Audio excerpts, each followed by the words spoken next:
देखो रिकॉर्डिंग का मैसेज क्या स्क्रीन शेयर है? हाँ मैम। ठीक है, हम लोग प्रोसेस कॉस्टिंग कर रहे थे, ठीक है, इसी को कंटिन्यू करेंगे। ये मैंने अच्छा ये रहा, ठीक है।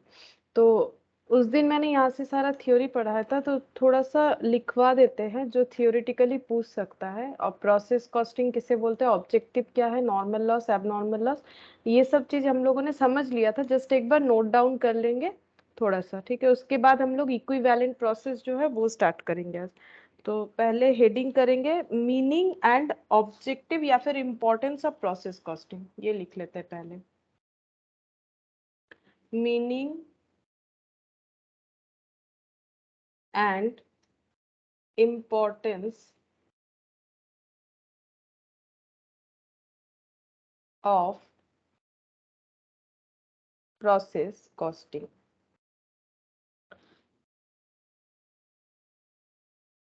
अच्छा, प्रोसेस कॉस्टिंग का मतलब ये होता है ऐसे इंडस्ट्री जहां पर मतलब एक प्रोडक्ट को एज ए मतलब आउटपुट पाने के लिए बहुत सारे प्रोसेस से जाना पड़ता है, ठीक है, बहुत सारे प्रोसेस से जाना पड़ता है। उस जगह पे हम लोग प्रोसेस कॉस्टिंग, इस तरह के मैन्युफैक्चरिंग इंडस्ट्री जो है प्रोसेस कॉस्टिंग यूज करते हैं, जहां पर फाइनल प्रोडक्ट एक प्रोसेस से नहीं बनेगा, कंटिन्यूअसली लगातार मोर देन 2 प्रोसेस 3 प्रोसेस होगा, तभी हम लोग प्रोसेस कॉस्टिंग यूज करेंगे। तो मीनिंग क्या है लिखेंगे, there are many industries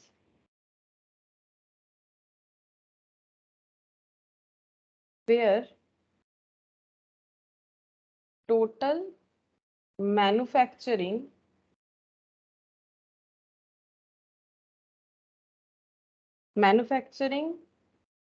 procedure is divided into suitable number of process or operations in such a manner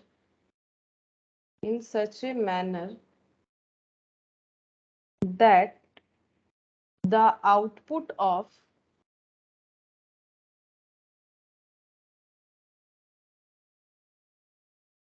good evening Neil।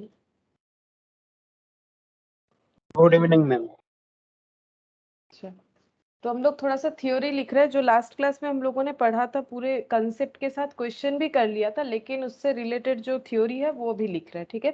कि प्रोसेस कॉस्टिंग किसे बोला जाता है, इंपॉर्टेंस क्या है, तो ये यहाँ तक ही लिखा है, जस्ट इतना ही अभी स्टार्ट किया है। नेक्स्ट यहाँ पर लिखेंगे the output of one process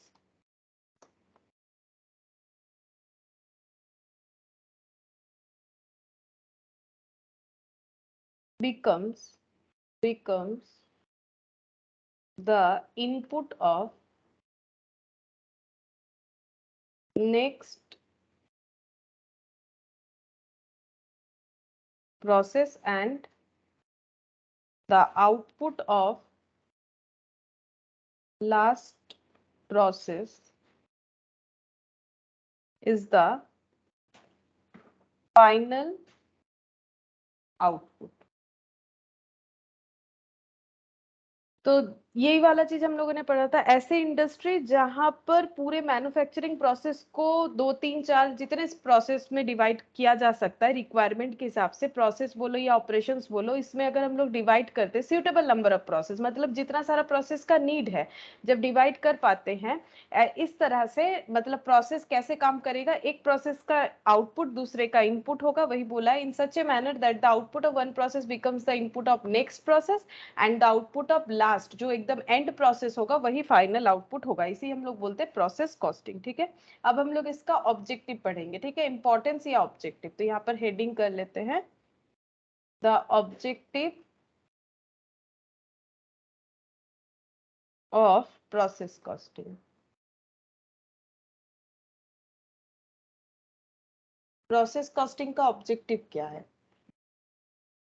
first है कि हम लोग जो कॉस्ट इनकट कर रहे हैं हर एक प्रोसेस का वो एसर्टेन कर पाए। जो हम लोग यहाँ पर देख रहे थे कॉस्ट पर यूनिट करके हर एक प्रोसेस का जो कॉस्ट पर यूनिट निकाल रहे थे, ये कैलकुलेट करना हम लोग का मेन ऑब्जेक्टिव होता है। तो यहाँ पर लिखेंगे to ascertain the cost incurred in each process।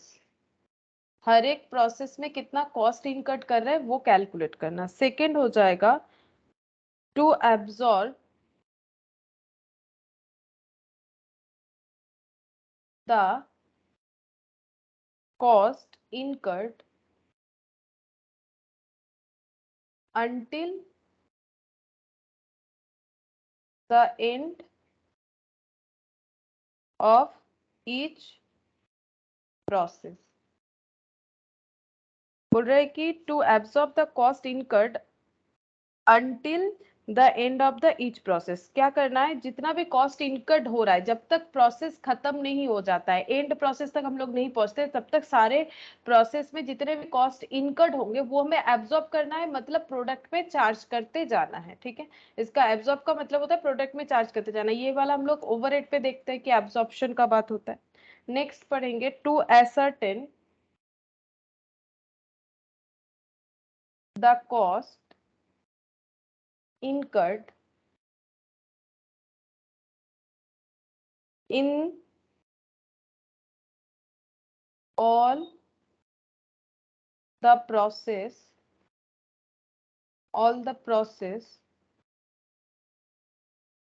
taken together। फिर क्या करना है, to ascertain the cost incurred in all the process taken together. हमें सारे प्रोसेस का कॉस्ट को एक साथ लेना है। ठीक है, एक साथ लेना है मतलब ये देखो, जैसे यहाँ पर एक जो क्वेश्चन हम लोग कर रहे थे, जैसे ये प्रोसेस ए, यहाँ पर ये क्वेश्चन प्रोसेस ए, तो इसका कॉस्ट आया 2.64। फिर इसी कॉस्ट पे हम लोगों ने इसको ट्रांसफर किया। 2.64 क्या है, टोटल कॉस्ट का पर यूनिट वैल्यू है। ठीक है, टोटल 25,075। क्यों, वैसे तो 25,200 था, उसमें से 125 हम लोग रिकवर कर पाए स्क्रैप बेच के, तो खर्चा इतना हुआ, इतना यूनिट बना, तो एक एक यूनिट का 2.64, उस हिसाब से 25,075। तो ये कॉस्ट भी हम लोग यहाँ ट्रांसफर कर रहे हैं। तो सारे प्रोसेस का कॉस्ट जो है वो हम लोग ट्रांसफर करते जाते हैं। ठीक है, तो हम लोग को ये भी एसर्टेन करना है कि टोटल कॉस्ट क्या होगा। To ascertain the cost incurred in all process taken together. अच्छा, नेक्स्ट यहाँ पर लिखेंगे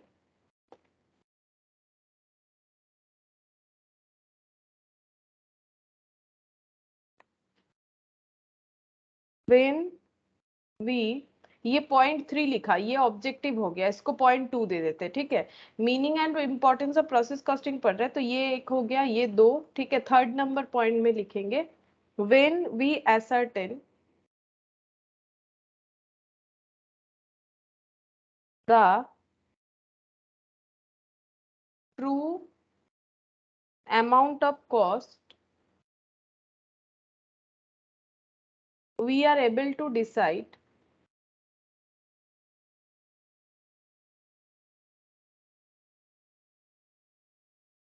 the justified selling price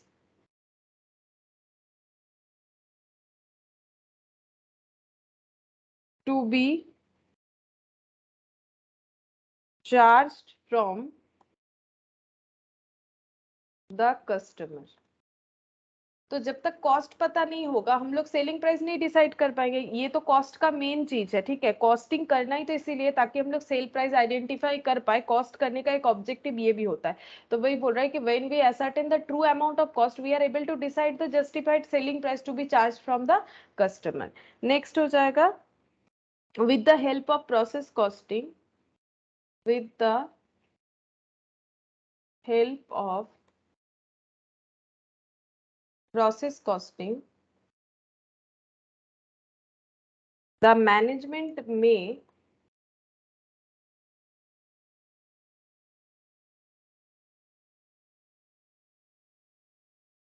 identify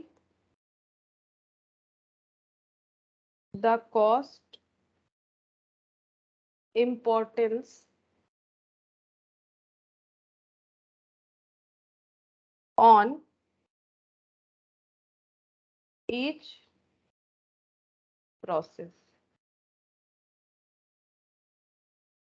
तो प्रोसेस कॉस्टिंग मैनेजमेंट को किस तरह से हेल्प करता है? मैनेजमेंट आइडेंटिफाई कर पाता है कि हर एक प्रोसेस में जो कॉस्ट इनकट हो रहा है वो कितना इंपॉर्टेंट है, ठीक है। Identify the cost importance on each process, हर एक प्रोसेस का कॉस्ट आइडेंटिफाई करना क्यों जरूरी है, ठीक है।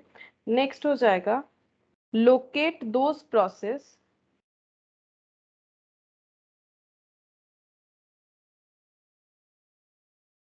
Where unnecessary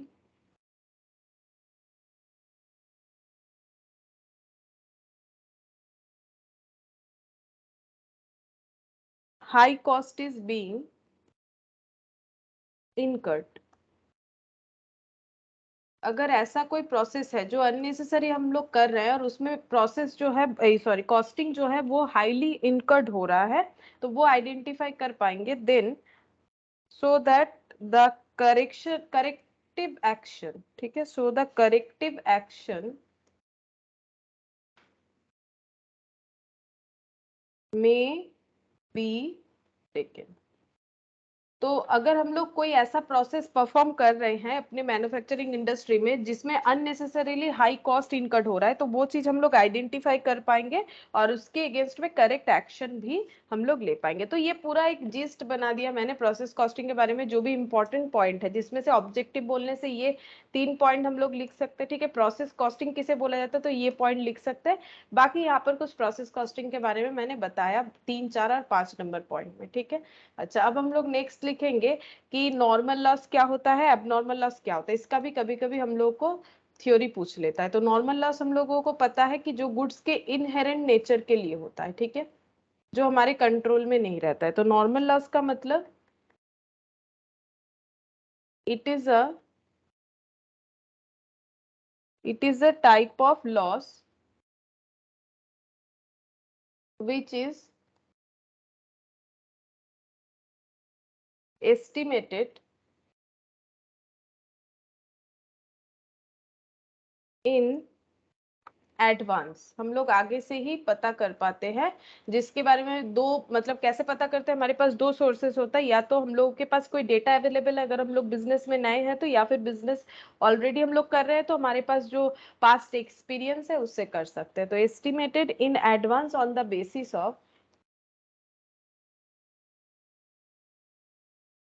basis of past experience.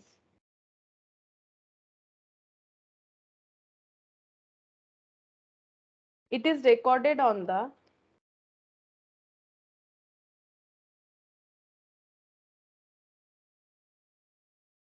credit side of process account। Credit side of process account. ये देखो प्रैक्टिकली हम लोगों ने ऑलरेडी किया हुआ है। नॉर्मल लॉस क्रेडिट साइड में रिकॉर्ड होता है, ये क्रेडिट साइड होता है, नॉर्मल लॉस क्रेडिट साइड में रिकॉर्ड होता है, ठीक है।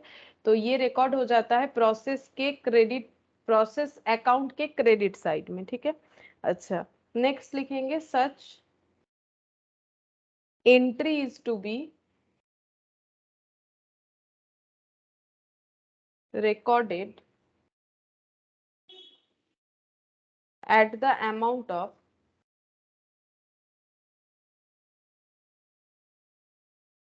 realizable और स्क्रैप, जो भी बोले, ठीक है, वैल्यू। तो इसका रिकॉर्डिंग मतलब क्रेडिट साइड में तो हम लोग इसे रिकॉर्ड कर रहे हैं यूनिट के हिसाब से, तो अमाउंट क्या होगा, अमाउंट का रिकॉर्डिंग होता है रियलाइजेबल वैल्यू पे। यहाँ पर हम लोग जितने भी क्वेश्चन कर रहे थे रियलाइजेबल वैल्यू यानी कि स्क्रैप वैल्यू जिसमें ये बिकेगा मार्केट में, उस अमाउंट पे मल्टीप्लीकेशन करके रिकॉर्ड कर रहे थे। 1 यूनिट 50 पैसे में बिकेगा तो 380 यूनिट कितने में बिकेगा, तो वही चीज यहाँ पर लिखा है मैंने कि ये हम लोग रिकॉर्ड करेंगे। Such entry is to be recorded at the amount of realisable value और स्क्रैप वैल्यू। अच्छा, नॉर्मल लॉस हो गया। नेक्स्ट हम लोग का था abnormal loss.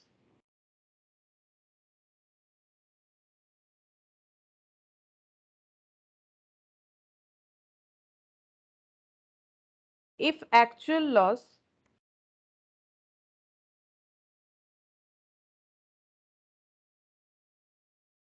Found at the end is more than the loss expected at the beginning. जो normal loss का वो तो हमें पता ही होता है, कितना परसेंटेज में भी बोल सकते हैं, यूनिट में भी बोल सकते हैं, ये हमारा नोन होता है, मतलब एक्सपीरियंस के हिसाब से हम लोग एक अंदाजा लगा के बोल सकते हैं कि इतना लॉस होगा। अगर उससे भी ज्यादा हो जाता है, if actual loss found at the end is more than the loss expected, ये लॉस एक्सपेक्टेड कौन सा है, जो नॉर्मल लॉस हो रहा है उससे भी अगर ज्यादा हो जा रहा है, ठीक है, तब हम लोग इसको बोलेंगे then the excess loss is known as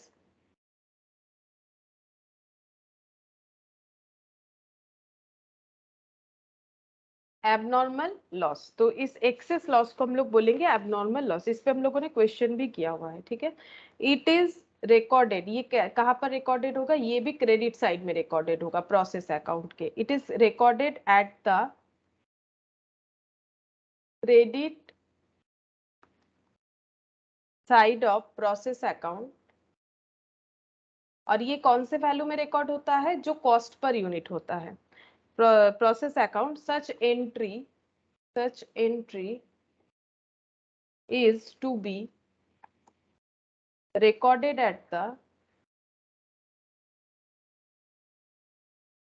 amount which is computed below।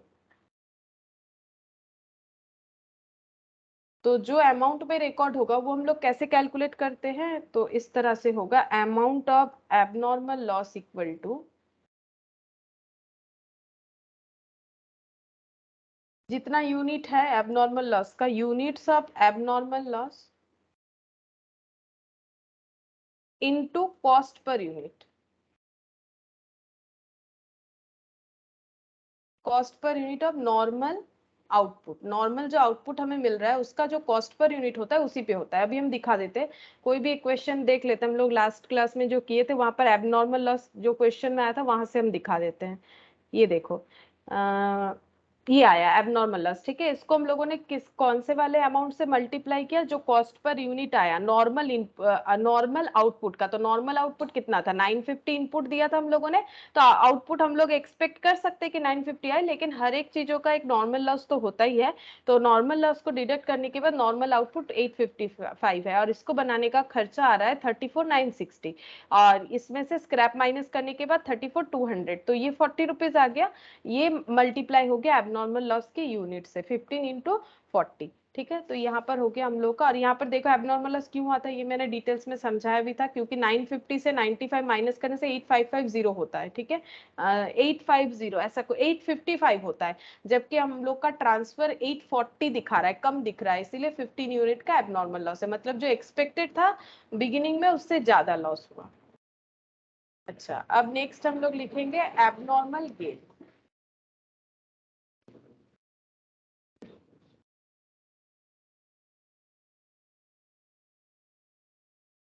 Abnormal gain क्या होता है, देखो,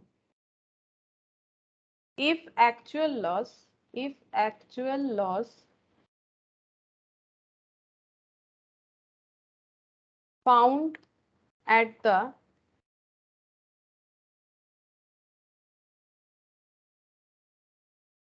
and is less than the loss expected at the beginning,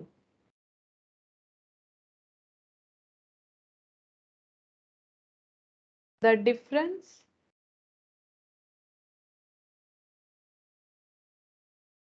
is known as abnormal gain। जो कि प्रैक्टिकली होना थोड़ा मुश्किल होता है। If actual loss found at the end is less than the loss expected, जो नॉर्मल लॉस सोच रखा था उससे एक्चुअली में लॉस कम हुआ, तब हम लोग बोलेंगे कि एबनॉर्मल गेन हुआ। जो डिफरेंस होगा वही एबनॉर्मल गेन का क्वांटिटी होगा। इसको कहाँ रिकॉर्ड किया जाता है? इसको प्रोसेस अकाउंट के डेबिट साइड में रिकॉर्ड किया जाता है। It is recorded to the debit side of process account. ये प्रोसेस अकाउंट के डेबिट साइड में रिकॉर्ड होता है। और कौन से अमाउंट से होता है? वही जो यहाँ पर है, देखो ये वाला cost per unit of normal output. तो सच entry is to be recorded at the amount which is computed below.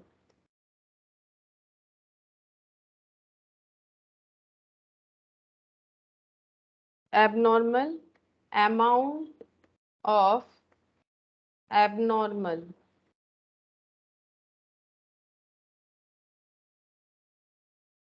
gain equal to units of abnormal gain, जितना सारा एबनॉर्मल गेन हुआ है यूनिट बेसिस पे, इनटू यही वाला सेम चीज लिखेंगे cost per unit of normal output.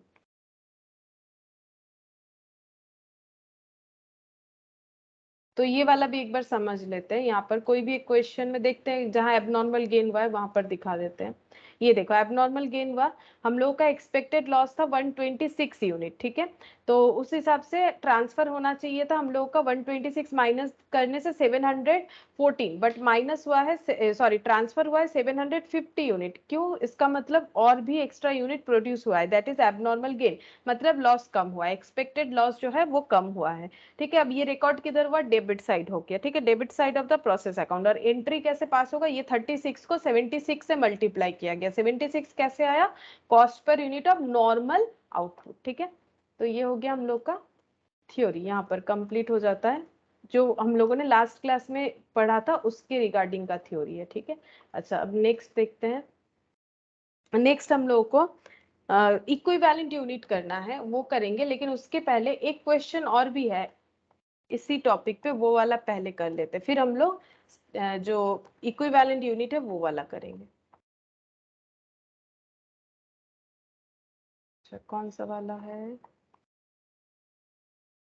ये 32 वाला क्वेश्चन है। देखो यहाँ पर क्या बोला है 32 नंबर क्वेश्चन में, the product of manufacturing unit passes through two distinct process. दो प्रोसेस के थ्रू से पास होता है ये प्रोडक्ट, फिर बनेगा। From the past experience the incidence of wastage is ascertain as under. तो वेस्टेज के कितना कितना है? वेस्टेज है प्रोसेस ए का 2%, प्रोसेस बी का 10%। अच्छा, फिर नेक्स्ट क्या बोल रहा है? In each case, the percentage of wastage is computed on the number of units entering the process concerned।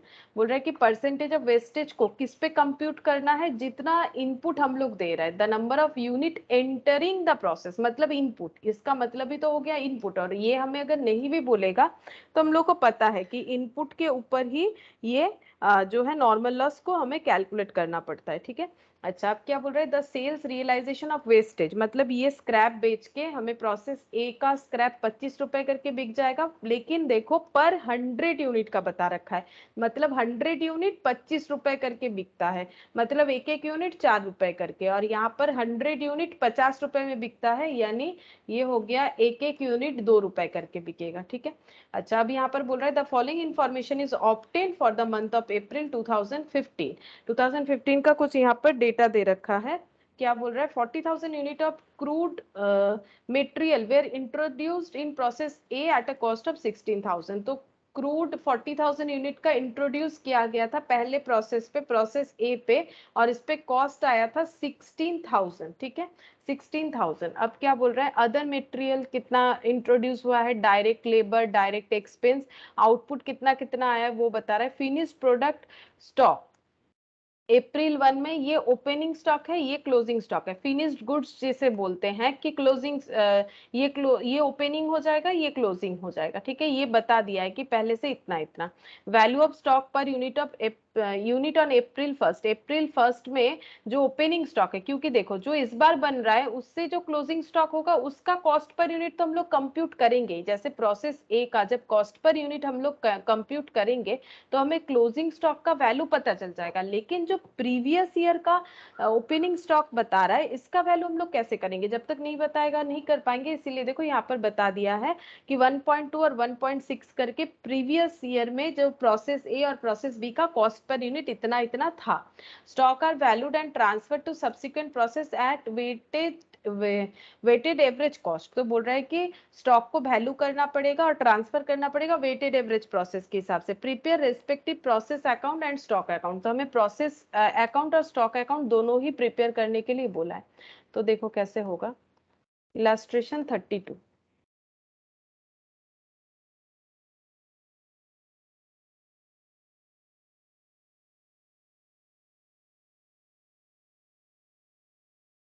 अच्छा, दो अकाउंट हमें प्रिपेयर करने बोल रहा है, मतलब दो नहीं, यहाँ पर एक्चुअली 4 अकाउंट होगा क्योंकि हर एक प्रोसेस का प्रोसेस अकाउंट और स्टॉक अकाउंट। तो यहाँ पर लिखेंगे प्रोसेस ए,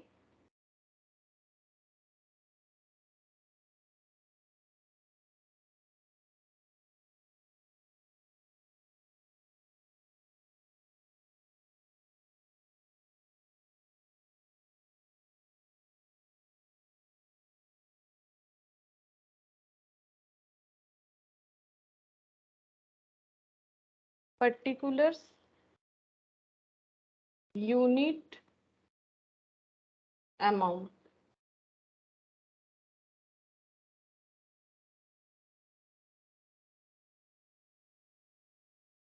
तो प्रोसेस अकाउंट हो जाएगा और प्रोसेस ए का फिनिश स्टॉक अकाउंट यहाँ पर लिखते हैं process A finished stock account.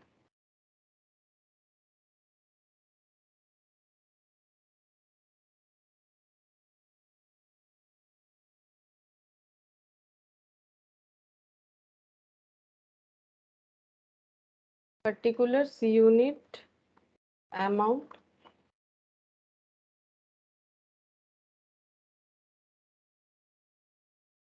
तो पहले हम ये वाला प्रोसेस कंप्लीट कर लेते हैं, फिर प्रोसेस बी बनाएंगे। तो यहाँ पर जैसे प्रोसेस अकाउंट बनता है वैसे ही हम लोग करेंगे। सबसे पहले प्रोसेस ए में इंट्रोड्यूस किया गया था 40,000 क्रूड मटेरियल, 16,000 इसका कॉस्टिंग आया था। तो यहाँ पर लिखेंगे टू मटेरियल इंट्रोड्यूस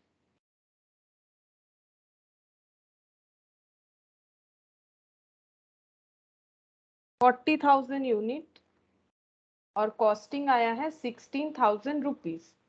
अच्छा, उसके बाद अदर मटेरियल 16,000 अमाउंट है, तो टू एडिशनल या फिर अदर, कोई भी लिख सकते हैं, एडिशनल या फिर अदर। यहाँ पर हो गया, ये भी 16,000 है।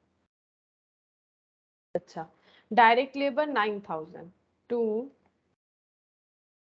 डायरेक्ट लेबर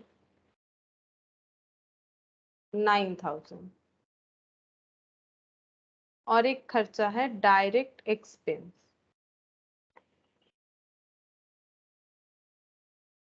डायरेक्ट एक्सपेंस है 8,200। अच्छा, और कुछ नहीं है यहाँ पर। अब ये आउटपुट आ रहा है, आउटपुट है 39,000 और नॉर्मल लॉस यहाँ पर ऊपर बताया था 2% है। तो यहाँ पर पहले नॉर्मल लॉस रिकॉर्ड कर लेते हैं बाई नॉर्मल लॉस। तो 2% लॉस हो सकता है, ये एक्सपेक्टेड होता है। 40,000 इंटू 2%, तो 40,000 का 2% 800 होगा, ठीक है। और ये सेल हो जाएगा 25 रुपए में 100 यूनिट होगा, तो ठीक है। तो एक एक यूनिट 4 रुपए करके, तो एट द रेट ऑफ 4 लिखना पड़ेगा। तो यहाँ पर हो गया 4 हो रहा है क्या, चेक कर लेते हैं। 100 यूनिट का 25, तो एक का 4 ही हो रहा है ना।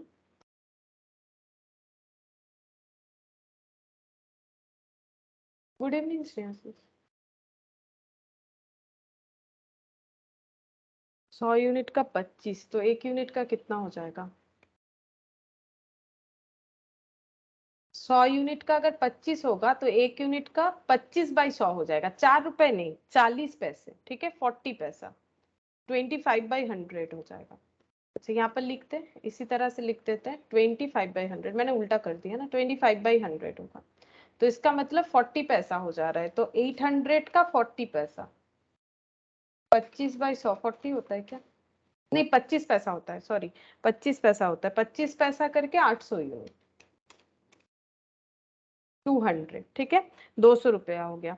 अच्छा अब यहाँ पर आउटपुट बोल रहे 39,000, तो बाई ट्रांसफर टू, अब नॉर्मली हम लोग क्या लिखते हैं कि नेक्स्ट प्रोसेस में ट्रांसफर हो रहा है तो प्रोसेस बी लिखते हैं, लेकिन यहाँ पर बोला गया है कि हम लोगों को एक फिनिश्ड स्टॉक अकाउंट भी बनाना है हर एक प्रोसेस का। मतलब मैन्युफैक्चर होने के बाद वो डायरेक्टली दूसरे प्रोसेस में नहीं जाता है, पहले अपने फिनिश्ड स्टॉक में जाता है, ठीक है। तो यहाँ पर लिखेंगे by transfer to process A finished stock, ठीक है, प्रोसेस ए का फिनिश स्टॉक में जाएगा, फिर वहां से प्रोसेस बी में जाएगा, ठीक है।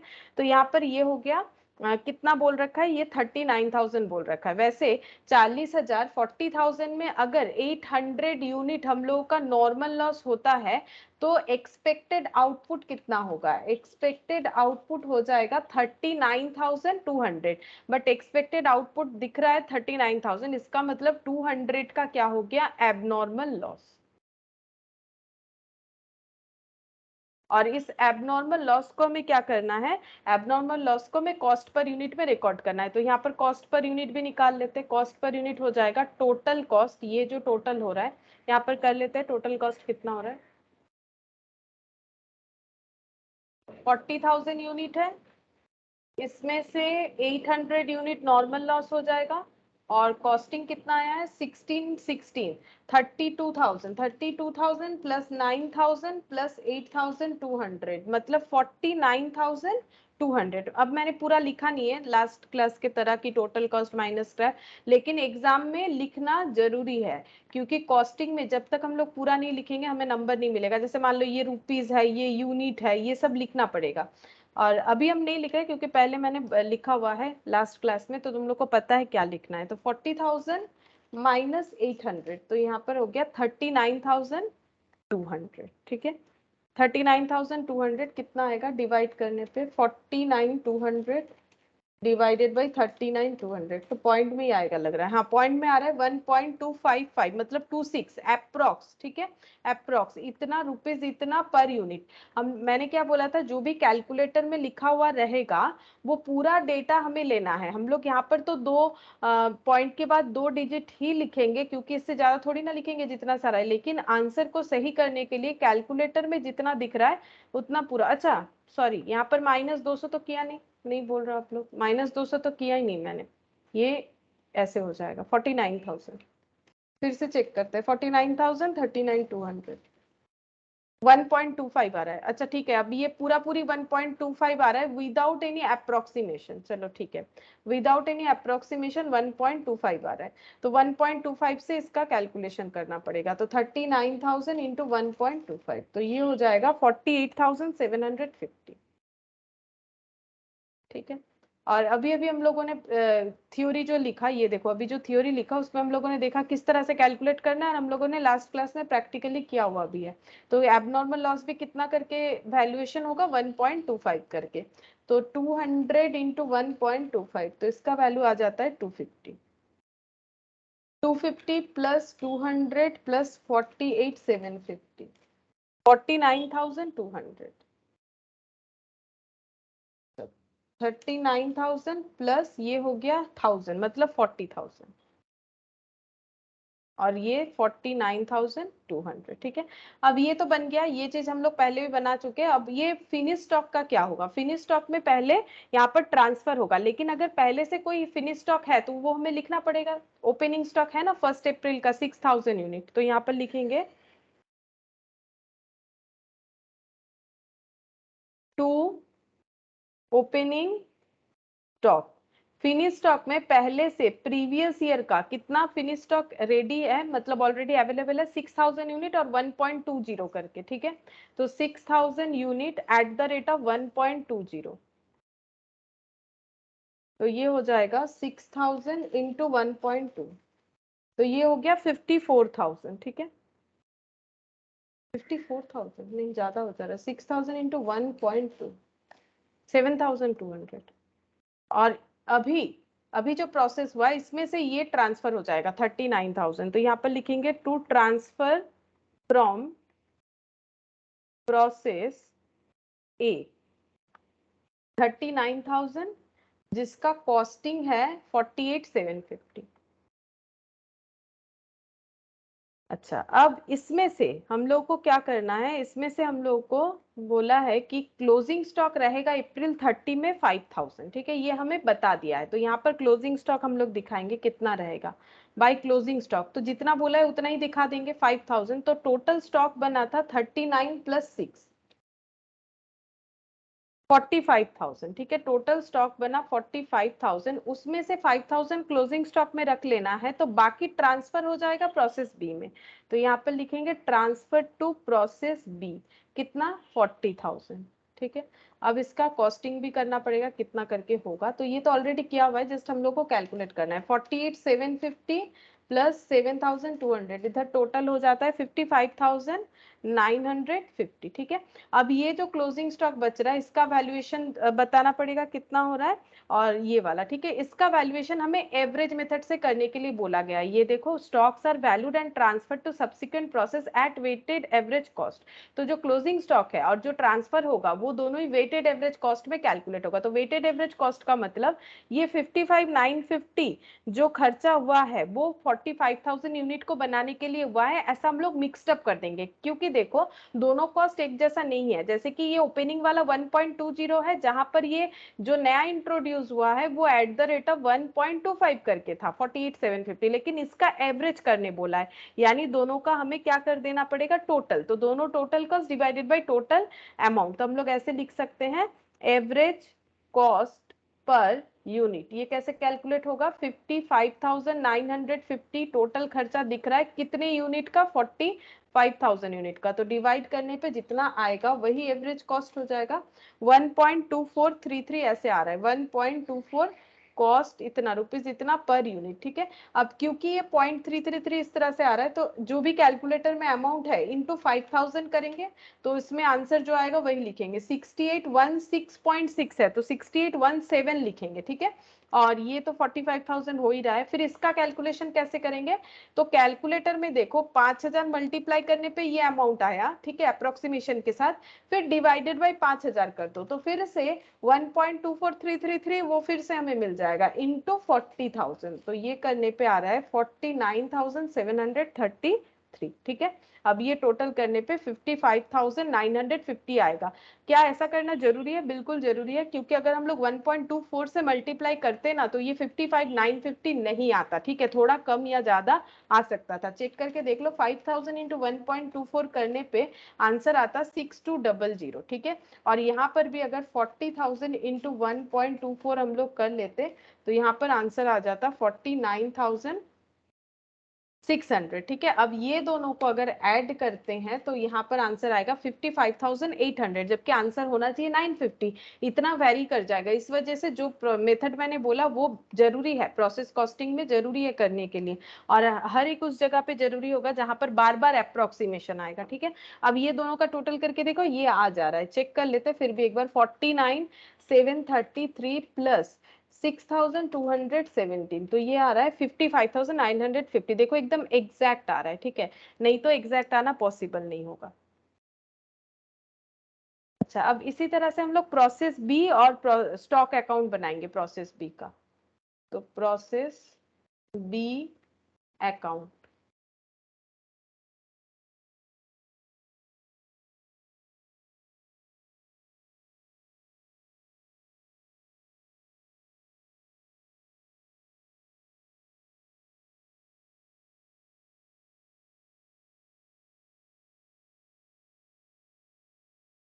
Particular unit amount.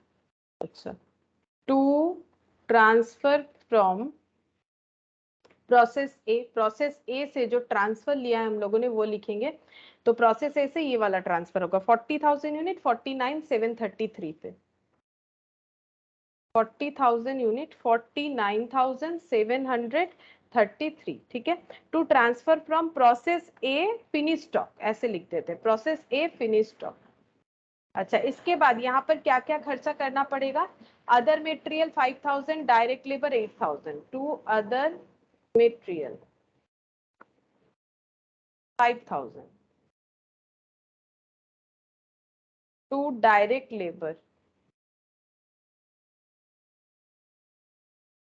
To direct labour 8,000, direct expense 1,500।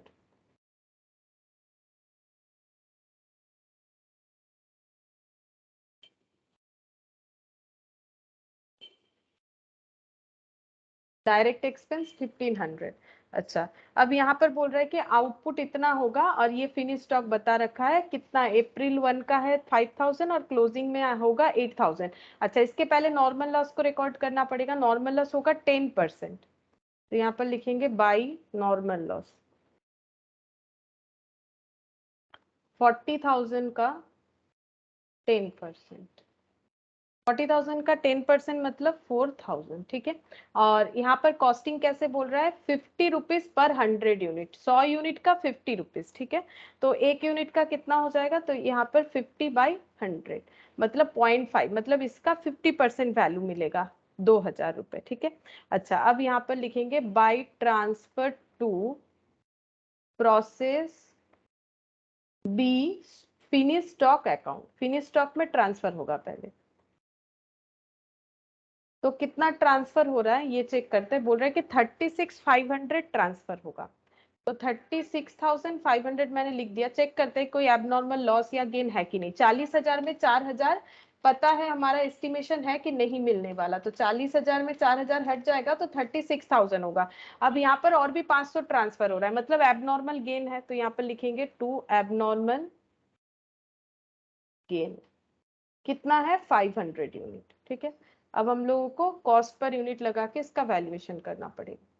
तो ये हो गया 40,500, यहाँ भी हो गया 40,500। Cost per unit 40,000। अच्छा, पहले टोटल कॉस्ट कर लेते हैं। टोटल कॉस्ट कितना है? 49,733 प्लस 5,000 प्लस 8,000 प्लस 1,500, तो हम लोग का टोटल खर्चा लगा है 64,233। उसमें से हम लोग रिकवरी कर पाएंगे स्क्रैप बेच के 2,000, तो इतने से कॉस्ट हम लोग का रिड्यूस हो जाएगा, ठीक है। तो -2,000, तो यहाँ पर वैल्यू हो गया 64,233। और हम लोगों ने इनपुट कितना दिया था, ये लिखने से गलत हो जाएगा। 40,500 इनपुट नहीं दिया था, इनपुट 40,000 दिया था, 500 तो उसके बाद आउटपुट आया तब पता चला एबनॉर्मल गेन है। माइनस हो जाएगा जो नॉर्मल लॉस में नॉर्मल लॉस यूनिट था, यानी कि 4,000, तो 36,000 यूनिट, 36,000 यूनिट यानी ₹1.784 है। तो ₹1.78 पर यूनिट हम यहाँ अप्रोक्स लिख देते हैं, लेकिन कैलकुलेटर में जितना भी अमाउंट आए पूरे से मल्टीप्लाई करेंगे। तो इंटू 500 कर लेते हैं पहले। इंटू 500 करने पे आ रहा है 892.1 आ रहा है, 2.125, तो हम 892 तक लिख रहे हैं क्योंकि 0.125 है, तो 892 तक ही लिख रहे हैं। और यहाँ पर कितना होगा, कैसे कैलकुलेट करेंगे? पहले ये लिख देते हैं at the rate of 1.78 approximately, at the rate of 1.78, ठीक है। अब फिर से डिवाइडेड बाय 500 कर दो, कैलकुलेटर में जो भी डेटा था, तो पूरा डेटा मिल जाएगा इंटू 36,500, तो 65,125 आ रहा है। अब देखते हैं दोनों साइड टैली करता है कि नहीं। इसमें 2,000 ऐड करने से कितना हो जाएगा? 521 67,125। अब देखते हैं ये टोटल करने पे तो आया था ये वाला 64,233 प्लस 892, ये टोटल करने से आ रहा है 65,125। देखो पूरा एग्जैक्टली टैली कर गया, कोई भी पॉइंट एक आधा नंबर भी इधर उधर नहीं हुआ। अगर हम लोग इस तरह से करेंगे तभी सॉल्व होगा, ठीक है। तो ये हो गया। अब नेक्स्ट हम लोग कैलकुलेट करेंगे finished stock, process B finished stock, process B finished stock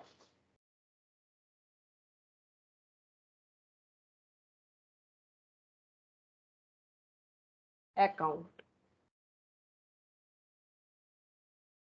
to opening stock. अगर कोई ओपनिंग स्टॉक है तो वो लिखना पड़ेगा। तो ओपनिंग स्टॉक तो है, यहाँ पर दिया हुआ था 5,000 1.6 करके, तो 5,000 यूनिट अमाउंट 1.6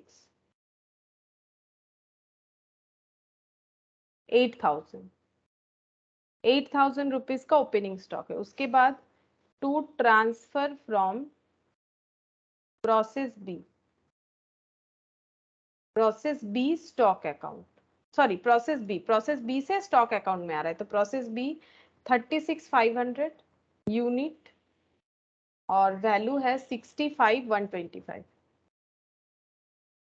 अब ये जो स्टॉक बना है इसमें से क्लोजिंग स्टॉक जितना रह जाएगा वो रिकॉर्ड करेंगे।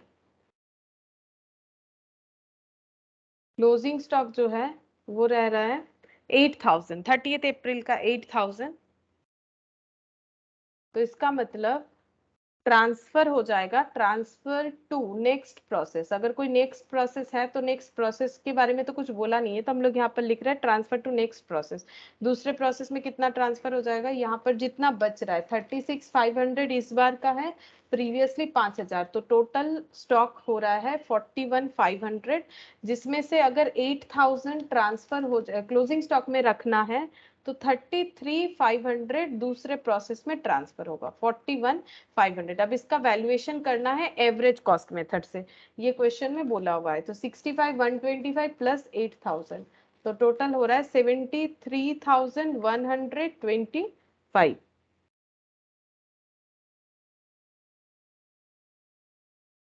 और यहाँ पर भी 73,125 होना चाहिए, चेक कर लेते हैं, ठीक है। तो यहाँ पर लिखेंगे कॉस्ट पर यूनिट। अच्छा ये मेरा गलत हुआ है क्या कैलकुलेशन,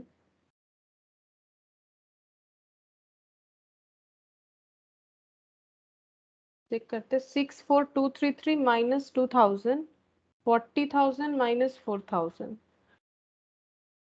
तो 64, ये चेक करते हैं 64,233 माइनस 2,000 62। अच्छा ये गलत हुआ है, ये मैंने माइनस करके लिखा ही नहीं, गलत हो गया। 62,233 डिवाइडेड बाई 36,000, 1.728 आ रहा है, मतलब 1.73 हो जाएगा ये वाला 1.73, ये 1.73 हो जाएगा, बट मल्टीप्लीकेशन पूरे डेटा के साथ करना है इंटू 500, तो ये हो गया 864। ये गलत हो गया है, ठीक है, calculation 864 divided by 500 into 36,500, 63097, 63097 plus 2,000, 65097, 65097, और यहाँ पर भी इतना ही आना चाहिए। तो चेक कर लेते हैं 84,233 प्लस 864, 84 सॉरी 64,233 प्लस 864, 65,097। अच्छा यहाँ पर ये गलत हो रहा है, फिर 65,097 होगा, 65,097 प्लस 8,000, 73097 तो इधर भी टोटल 73097 होना चाहिए। तो cost per unit average cost per unit 73097 total खर्चा है। आउटपुट मिल रहा है 41500 ओवरऑल। तो यहाँ पर डिवाइड करने से हम लोग को एवरेज वैल्यू मिल जाएगा। तो एवरेज आ रहा है 1.761 अप्रोक्सीमेटली पर यूनिट। ठीक है, अब इसको मल्टीप्लाई कर देते हैं 8000 से, जितना भी कैलकुलेटर पे दिख रहा है। तो 14091 हो जाएगा, 90 पॉइंट समथिंग है। तो यहाँ पर हो गया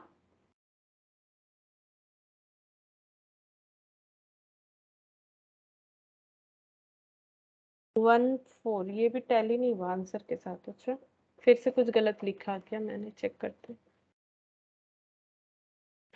73।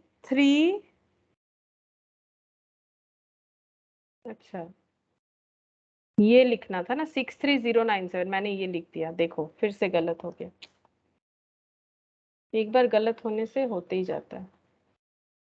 ये वाला लिखना था ना, ये 63097, मैंने टोटल को लिख दिया।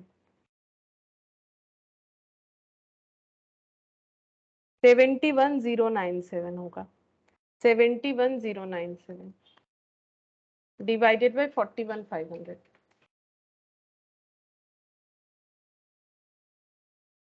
1.713 आ रहा है इंटू 8000, 13705.4 आ रहा है। तो 13705 और ये डिवाइड कर देते हैं 8000 से, फिर उतना ही अमाउंट दिखेगा जो था 1.71 ऐसे करके इंटू 33500, 5739.2, क्योंकि 1.5 है। ठीक है, 1.5 है। अब टोटल करते 5 + 2 7 9, 7 + 3 10 0, ये चेंज हो जाएगा 11 हो जाएगा यहाँ पर। ये टोटल करने से यहाँ पर 7, ये 9, ये 0 1, 3 + 1 4, 4 + 7 11, ये 7 हो गया 71,097। ठीक है, क्वेश्चन ठीक ही था, क्योंकि मेरे से 2 बार मिस्टेक हुआ इस वजह से। एक तो मैंने यहाँ 2000 माइनस नहीं किया था, इसी वजह से पूरा आंसर गलत आ गया। फिर इसके बाद ये नहीं लिख के मैंने ये लिख दिया, इसी वजह से फिर से यहाँ पर प्रॉब्लम हो गया था। ठीक है, बाकी देखो इसमें नया कुछ भी नहीं था। एक ही चीज सीखने था कि एवरेज कॉस्ट बोले तो हम लोग कैसे निकालेंगे। ठीक है, और दूसरा चीज जो है कि फिनिश स्टॉक अगर अकाउंट हमें प्रिपेयर करने बोले अलग से, तो पहले हमें प्रोसेस का आउटपुट को फिनिश स्टॉक में भेजना पड़ेगा, फिर फिनिश स्टॉक से दूसरे जगह पर मतलब दूसरे प्रोसेस में ट्रांसफर होगा, डायरेक्टली यहाँ से दूसरे प्रोसेस में नहीं जाएगा। और कुछ ओपनिंग स्टॉक है तो उसका भी कैलकुलेशन हमें दिखाना पड़ेगा। ठीक है, तो ये हो गया इलास्ट्रेशन 32, जो कि पिछले क्लास के कंसेप्ट के ऊपर ही बेसिस था। अब बाकी जितने भी क्वेश्चन है वो है इक्विवेलेंट यूनिट का। ठीक है, तो इक्विवेलेंट यूनिट जो है ये क्या होता है, पहले हम लोग ये देख लेते हैं। स्टेटमेंट ऑफ इक्विवेलेंट प्रोडक्शन, देखो पहले यहाँ पर हम लोग समझ लेते हैं कि इक्विवेलेंट यूनिट क्या होगा। एक एग्जाम्पल के साथ देखते हैं। देखो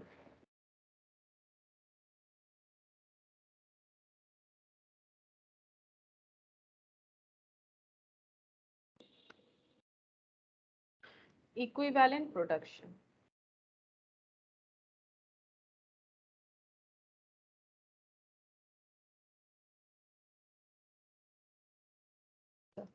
देखो इक्विवेलेंट प्रोडक्शन का कंसेप्ट क्यों आया, उसके लिए पहले हम लोग एक चीज देखते हैं। सपोज हम लोगों ने कोई एक प्रोसेस किया है, ठीक है, और उसमें हम लोगों का टोटल कॉस्ट जो आया है, टोटल कॉस्ट आया है सपोज 10,000 यूनिट, सॉरी 10,000 रुपीज, और टोटल यूनिट प्रोड्यूस्ड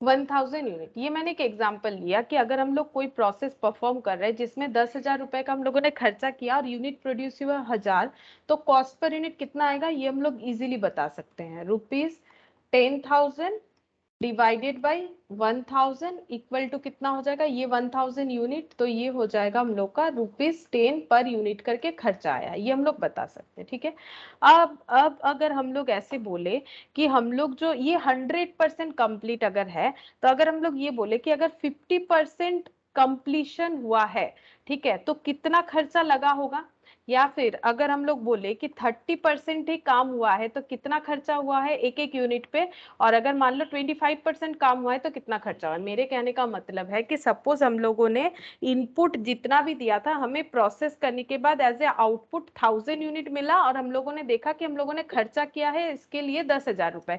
इसका मतलब हम लोगों का एक एक यूनिट बनाने का खर्चा 10 रुपए आ गया।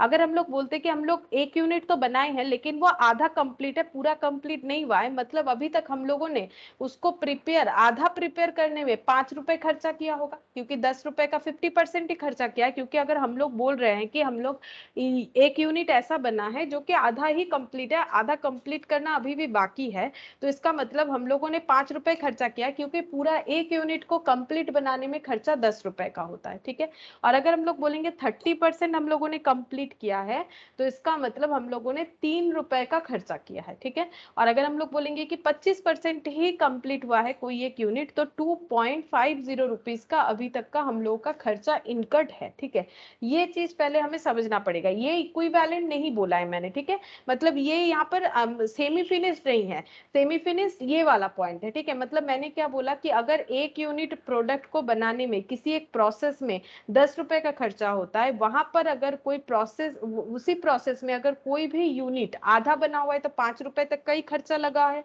अगर 30% रेडी हुआ है तो 3 रुपीज तक का ही खर्चा है, और 7 रुपए करना पड़ेगा। अगर 25% तक का हम लोगों ने कंप्लीशन दिखाया है तो 2.50 रुपीज का खर्चा हुआ है, बाकी करना पड़ेगा। ठीक है, तो ये गया एक पॉइंट। अब नेक्स्ट देखो, नेक्स्ट अगर ऐसा होता है,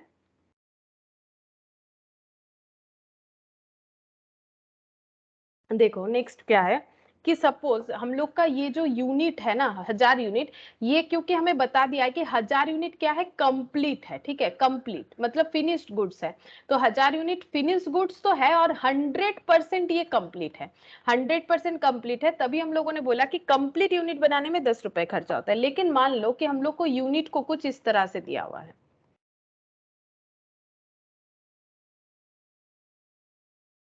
ठीक है, यूनिट हम लोग को मान लो कुछ इस तरह से दिया हुआ है कि यहाँ पर 100 यूनिट, ठीक है, ये 1000 है तो 100 लिखा मैंने, ये 100 यूनिट जो है 100% कंप्लीट है। ठीक है, 100% कंप्लीट है। अच्छा, अब यहाँ पर ले लेते हैं 350 यूनिट जो कि 50% कंप्लीट है। ठीक है, तो बचा कितना, 1000 में से 450 माइनस कर देते हैं तो बच रहा है 550। ठीक है, तो 550 यूनिट जो है वो 25% कंप्लीट है। अब देखो क्या हो रहा है, ऐसे करके हम लोगों ने कितना यूनिट दिखाया,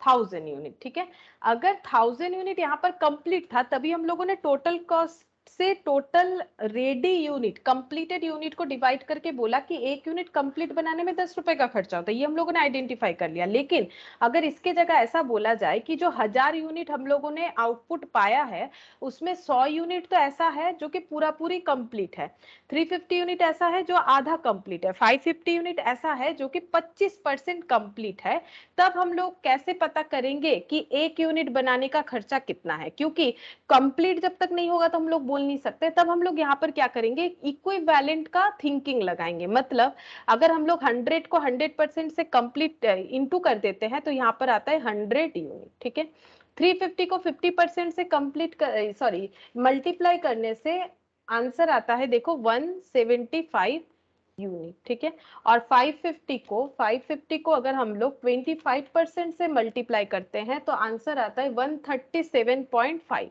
137.5 यूनिट। ठीक है, तो इसको 138 कर देते क्योंकि यूनिट में तो ऐसे पॉइंट में लेना मुश्किल हो जाएगा, तो मैंने 138 ले लिया। ठीक है, तो ये हो गया, इतना इतना कंप्लीशन हम लोगों ने दिखा दिया। अच्छा, अब इसका टोटल करो, 100 प्लस 175 प्लस 138, अब ये क्या आया, ये हम बताते, देखो क्या आया।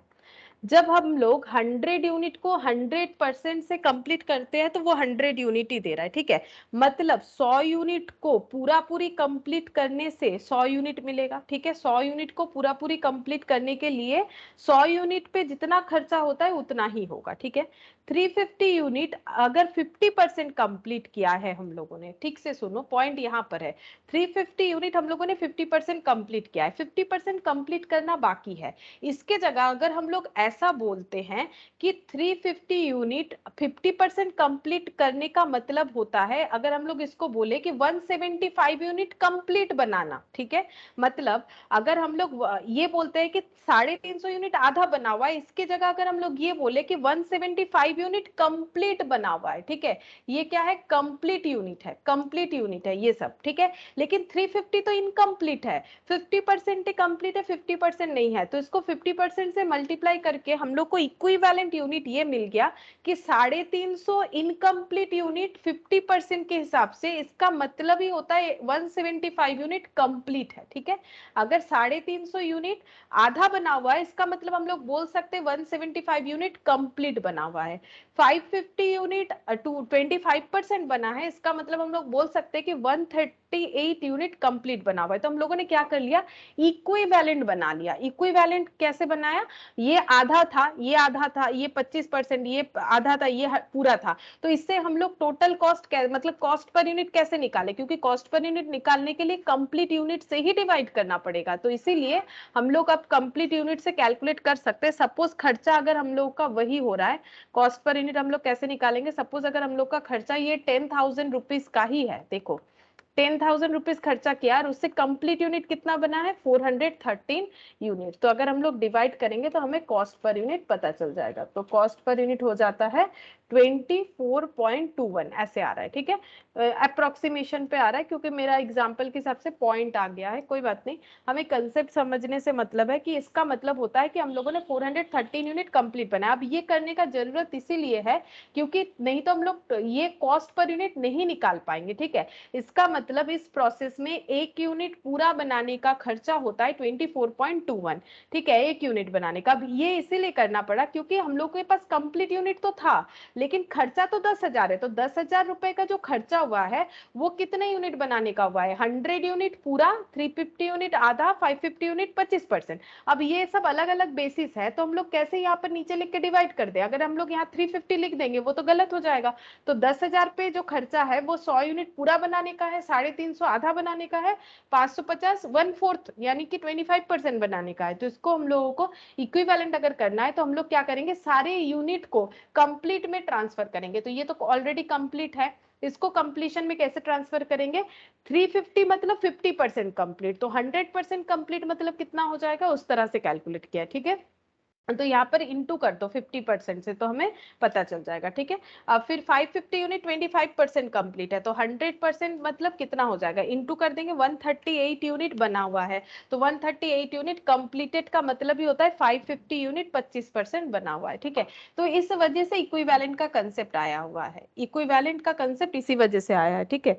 तो हमें इक्विवेलेंट करके फायदा क्या होगा, अब हम लोग को क्योंकि कॉस्ट पर यूनिट पता चल गया तो अब हम लोग किसी भी यूनिट का जो है मतलब इन रिगार्डिंग जो भी हो, ओपनिंग स्टॉक हो, फिनिश स्टॉक हो या जो भी हो, उसका हम लोग क्या कर सकते हैं, कॉस्ट कैलकुलेट कर सकते हैं। क्योंकि आज ही तो हम लोगों ने लिखा ना, प्रोसेस कॉस्टिंग का मेन फीचर से क्या है कि हम लोग एसर्टेन कर पाए कि हर एक स्टेज में, हर एक प्रोसेस में कितना कॉस्ट जो है वो इनकर्ड हुआ है, ठीक है। अच्छा, अब हम लोग स्टेटमेंट ऑफ इक्विवेलेंट प्रोडक्शन का थोड़ा सा थ्योरी जो है वो लिख लेते हैं, उसके बाद हम लोग इस पे एक क्वेश्चन करेंगे, देखो। अच्छा, यहाँ पर लिखते हैं इक्विवेलेंट प्रोडक्शन।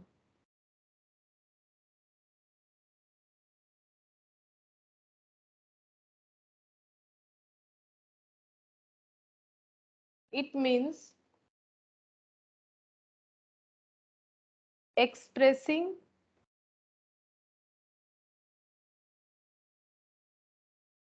incomplete performance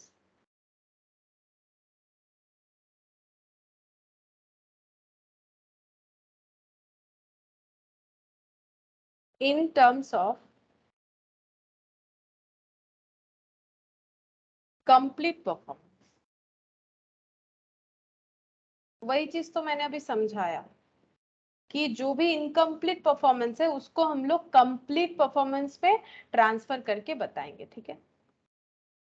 मान लो जैसे कि 2 चैप्टर है, ठीक है, एक मान लो चैप्टर 1 है, एक मान लो चैप्टर 2 है। चैप्टर 1 में टोटल 5 पेज है, 5 पेज रीड करना पड़ेगा। चैप्टर 2 में मान लो टोटल 3 पेज है, ठीक है। तो हम लोगों ने क्या किया, यहाँ से 4 चैप्टर और यहाँ से 1 चैप्टर किया, ठीक है। तो इसका मतलब ये हम लोगों ने थोड़ा सा बाकी रखा, ये भी हम लोगों ने थोड़ा सा बाकी रखा। इसको अगर हम लोग कंप्लीट में बताना चाहे तो हम लोग ये बोल सकते हैं कि ऐसे बोल सकते हैं कि चैप्टर 1 जो है हम लोगों ने पूरा कंप्लीट कर लिया, ऐसा बोल सकता है। अगर ये एक चैप्टर यहाँ पर हम लोग एडजस्ट कर लेते हैं तो, ठीक है। उसी तरह से मतलब हमें इनकम्प्लीशन को कंप्लीट करके बताना है, ठीक है। अब यहाँ से 4 पेज और यहाँ से 1 पेज पड़ा है, ऐसे नहीं बोल के हम लोग बोल सकते कि हम लोगों ने चैप्टर 1 कंप्लीट कर लिया, ये इक्विवेलेंट करके बोल रहे हैं, ठीक है। वैसे किया नहीं है, जैसे यहाँ पर देखो ये इतना यूनिट कंप्लीट नहीं हुआ है, 350 इनकम्प्लीट हालत में ही है, लेकिन कैलकुलेशन के लिए हम लोग बोल रहे हैं कि यहाँ पर हम लोगों का 175 यूनिट कंप्लीट है, ठीक है। इसी तरह से इक्विवेलेंट करके बताना पड़ेगा। तो इनकम्प्लीट परफॉर्मेंस को कंप्लीट यूनिट में हमें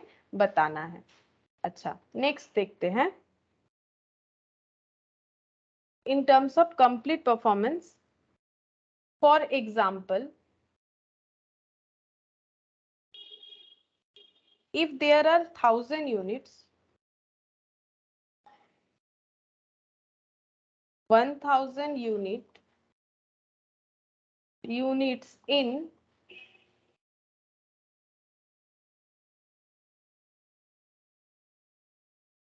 closing stock and 40% work is done on each unit,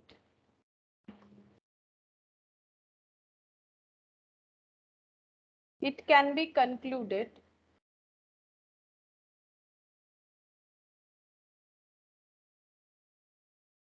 that complete work is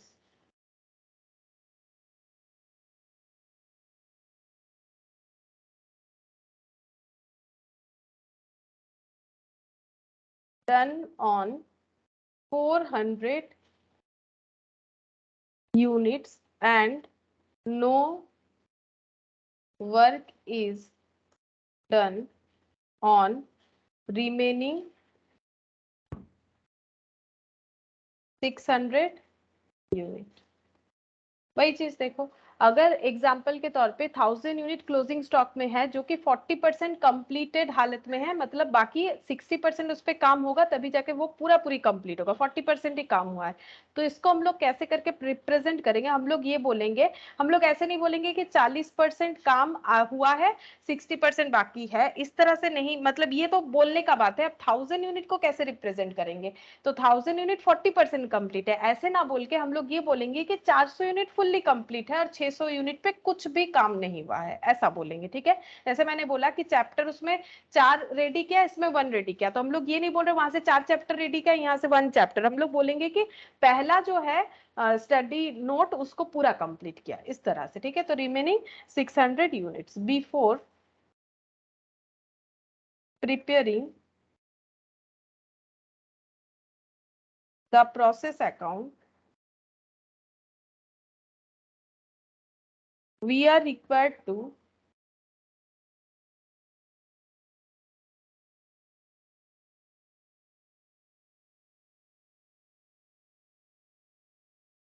prepare the following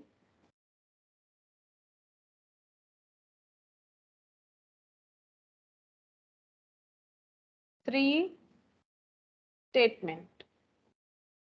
तो जैसे नॉर्मल प्रोसेस जो कर रहे थे वहां पर नॉर्मली प्रोसेस अकाउंट ही बन रहा था, बट यहाँ पर 3 अलग अलग स्टेटमेंट बनेगा। पहला होगा स्टेटमेंट ऑफ इक्विवेलेंट प्रोडक्शन, मतलब ये वाला चीज हम लोग प्रिपेयर करेंगे, ठीक है। Statement of equivalent production,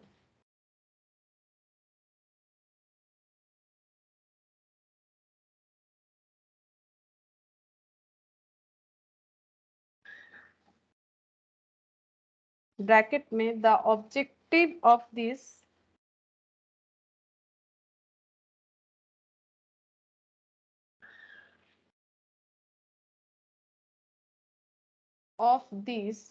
statement is to calculate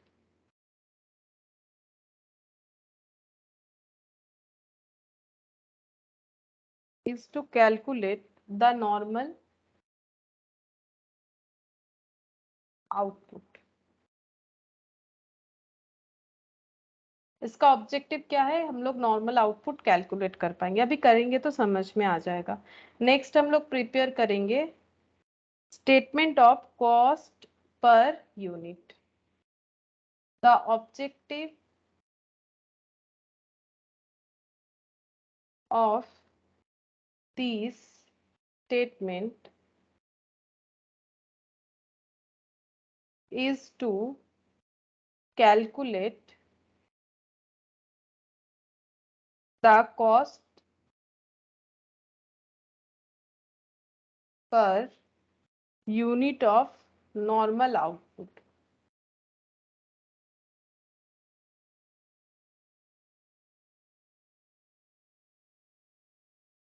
देखेंगे अभी ये ऑब्जेक्टिव कैसे एग्जीक्यूट होता है, ठीक है। फिर थर्ड नंबर पे statement of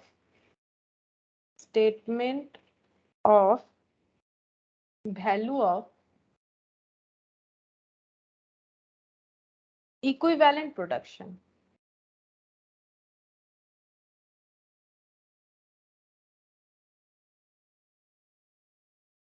The objective of this statement is to calculate the amount of abnormal loss,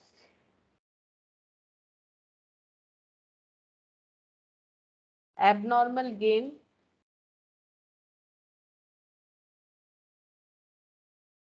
output transfer,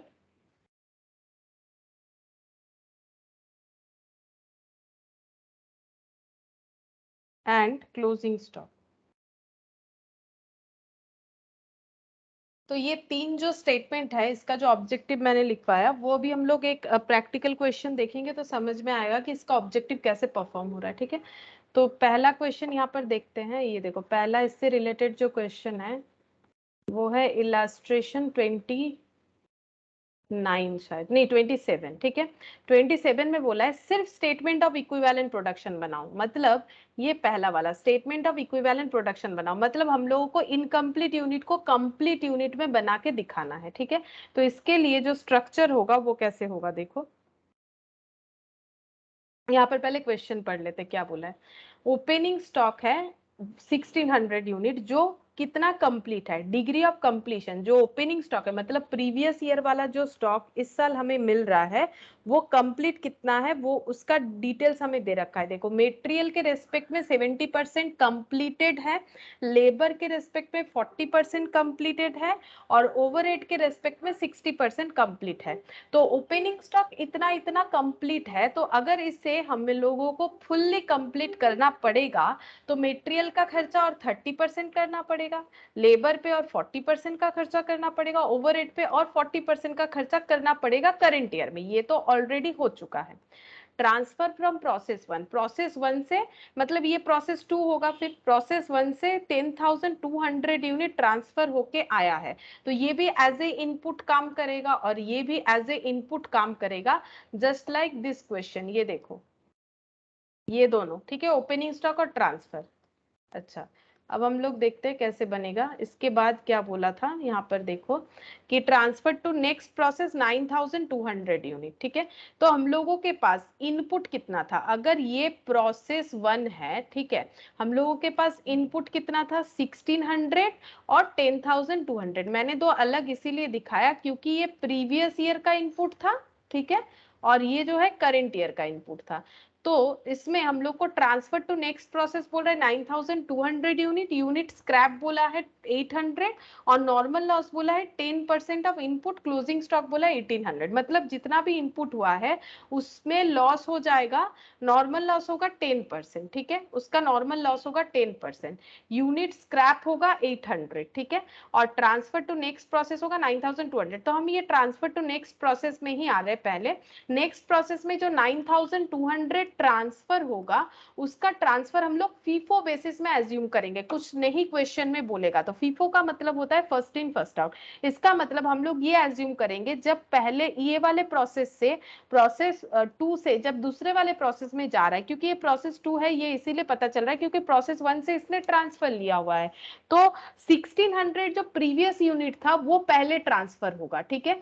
उसके बाद ये करंट ईयर के यूनिट से ट्रांसफर होगा, तो टोटल 9200 ट्रांसफर हुआ। अगर 1600 ओपनिंग स्टॉक से लिया हुआ यूनिट होगा तो करंट स्टॉक से कितना ट्रांसफर हुआ होगा, 7600, ठीक है। तो ये ट्रांसफर का दो पार्ट हो जाएगा, एक तो ये 1600 ट्रांसफर होगा, फिर 7600। ऐसा क्यों? अगर कुछ नहीं बोलेगा तो हम लोग फीफो एजम्पशन करेंगे, फर्स्ट इन फर्स्ट आउट। तो ये यूनिट जो है ये इसके भी पहले का है, ओपनिंग स्टॉक है, ये इस साल का है, तो इसीलिए हम लोग क्या करेंगे, प्रीवियस पीरियड का पहले ट्रांसफर करेंगे फिर करंट पीरियड से ट्रांसफर करेंगे। टोटल 9200 में गिवन है, तो 1600 अगर प्रीवियस पीरियड का है तो करंट पीरियड से 7600 जाएगा। क्लोजिंग स्टॉक में 1800 रखने के लिए बोला गया है, यूनिट स्क्रैप 800 बोला है, ये हम समझाएंगे क्या होगा। और नॉर्मल लॉस बोल रहा है 10% इनपुट, ये हम बताएंगे, ये थोड़ा सा यहाँ पर अलग कंसेप्ट, अलग नहीं है, यहाँ पर हम बता रहे क्या होगा। पहले इसको एक बार रखते हैं, पहले ये बता देते हैं। और क्लोजिंग स्टॉक कितना कितना कंप्लीटेड किया गया है इस बार। मेटेरियल पे 60% का खर्चा हुआ है, लेबर पे 40, ओवरहेड पे 40%। इसका मतलब करंट ईयर का ये खर्चा किया गया है, जैसे करंट ईयर में ये खर्चा करना पड़ेगा और करंट ईयर का ये खर्चा किया है इस बार, ठीक है। और करंट ईयर में ये खर्चा होगा, तो जब क्लोजिंग स्टॉक देगा तो हमारा परसेंटेज एज इट इज ही रह जाएगा, चेंज नहीं होगा। क्यों? क्योंकि क्लोजिंग स्टॉक का मतलब तो ये बता रहे हैं ना कि इस साल इतना इतना खर्चा किया, इतना इतना मटेरियल पे कंप्लीशन, लेबर पे और ओवरहेड पे। और जब ओपनिंग स्टॉक का कंप्लीशन डिग्री बताता है तो ये ऑलरेडी परफॉर्म्ड है, ये इस बार का परफॉर्म्ड है, ये परफॉर्म करना पड़ा इस बार, और ये इस बार का परफॉर्मेंस है, तो दोनों इस बार का परफॉर्मेंस है, ठीक है। अब हम लोग को स्टेटमेंट ऑफ इक्विवेलेंट प्रोडक्शन बनाने बोला है, वो कैसे बनेगा देखो।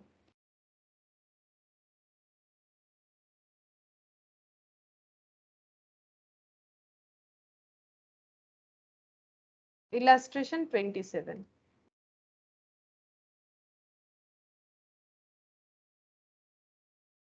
Statement of equivalent production.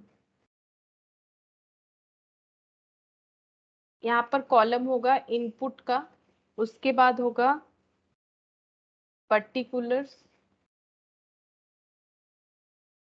उसके बाद होगा आउटपुट,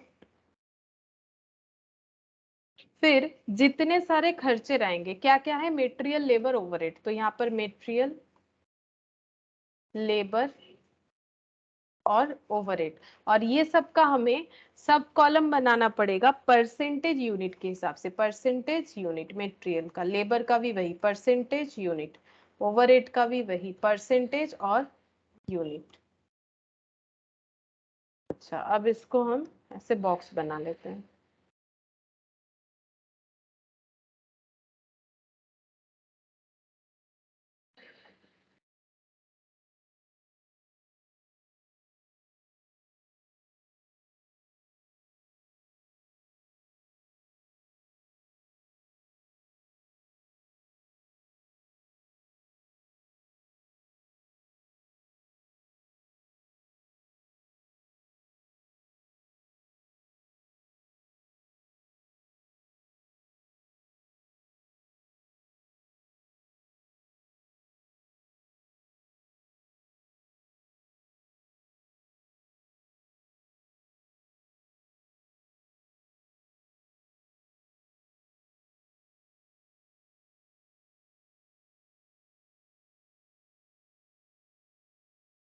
अच्छा, तो अब हम लोग यहाँ पर कैसे रिप्रेजेंट करेंगे देखो। इनपुट क्या क्या है वो हमें लिखना पड़ेगा, तो इनपुट में एक तो है ओपनिंग स्टॉक, ठीक है। तो पर्टिकुलर्स में हम लोग क्या करेंगे, जो लैंग्वेज लिखना है वो लिखेंगे, ठीक है। इनपुट कितना यूनिट है, इनपुट हो जाएगा 1600 और 10200, तो मैंने यहाँ पर लिख दिया 1600 और यहाँ पर लिख दिया 10200।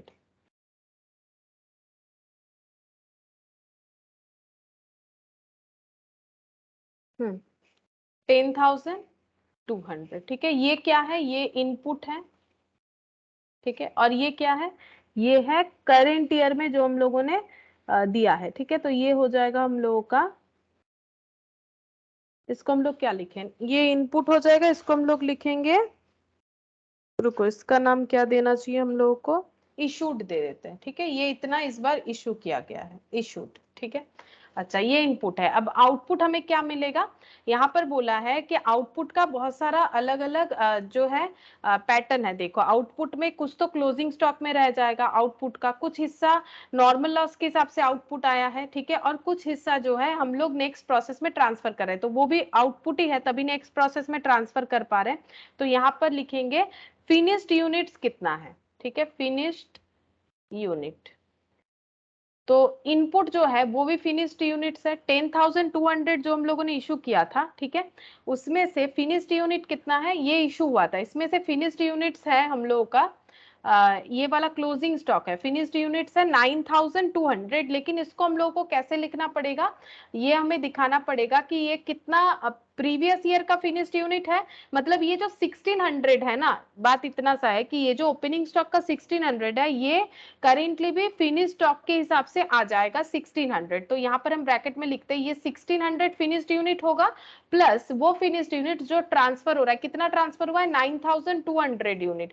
तो ये 1600 है, फिनिश्ड यूनिट 9,200 अगर है तो बाकी कितना बचेगा, 9,200 माइनस 1600, तो ये हो जाएगा 7,600, ठीक है। 7,600 फिनिश्ड यूनिट्स होगा।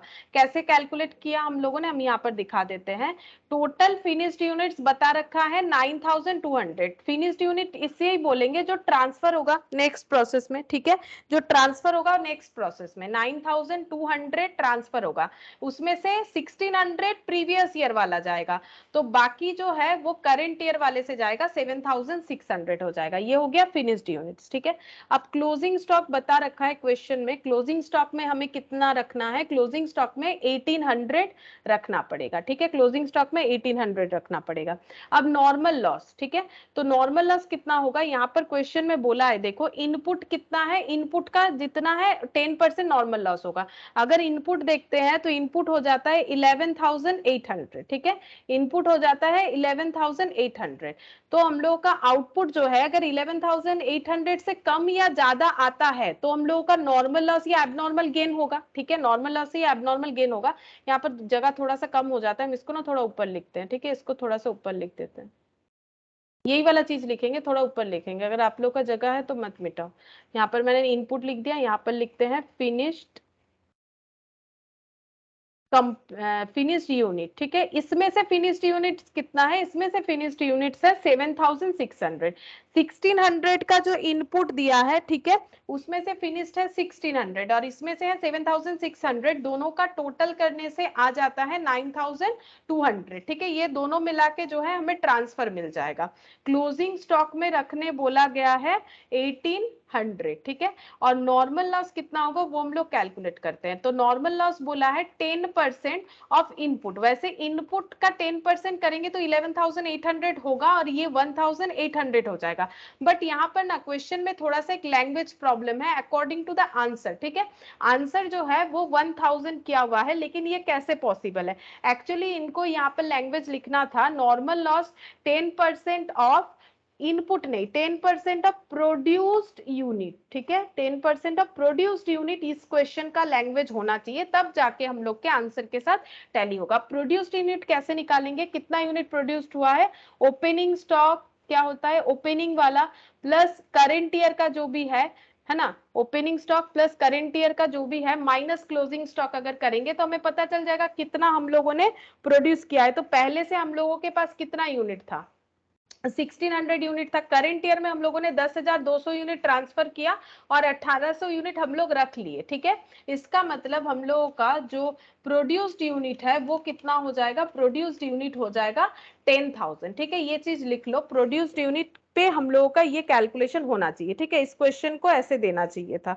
तो opening stock plus introduced unit plus closing stock, इसको लिखो opening stock plus current year introduction unit या फिर introduced unit, current year introduced unit minus closing stock, इसको हम लोग बोलेंगे कि प्रोड्यूस्ड यूनिट पे नॉर्मल लॉस कैलकुलेट करना। तो 10,000 का 10% हो जाएगा 1000। ठीक है, इस बेसिस पे आंसर तो किया है, बट लैंग्वेज में थोड़ा सा यहाँ प्रॉब्लम है।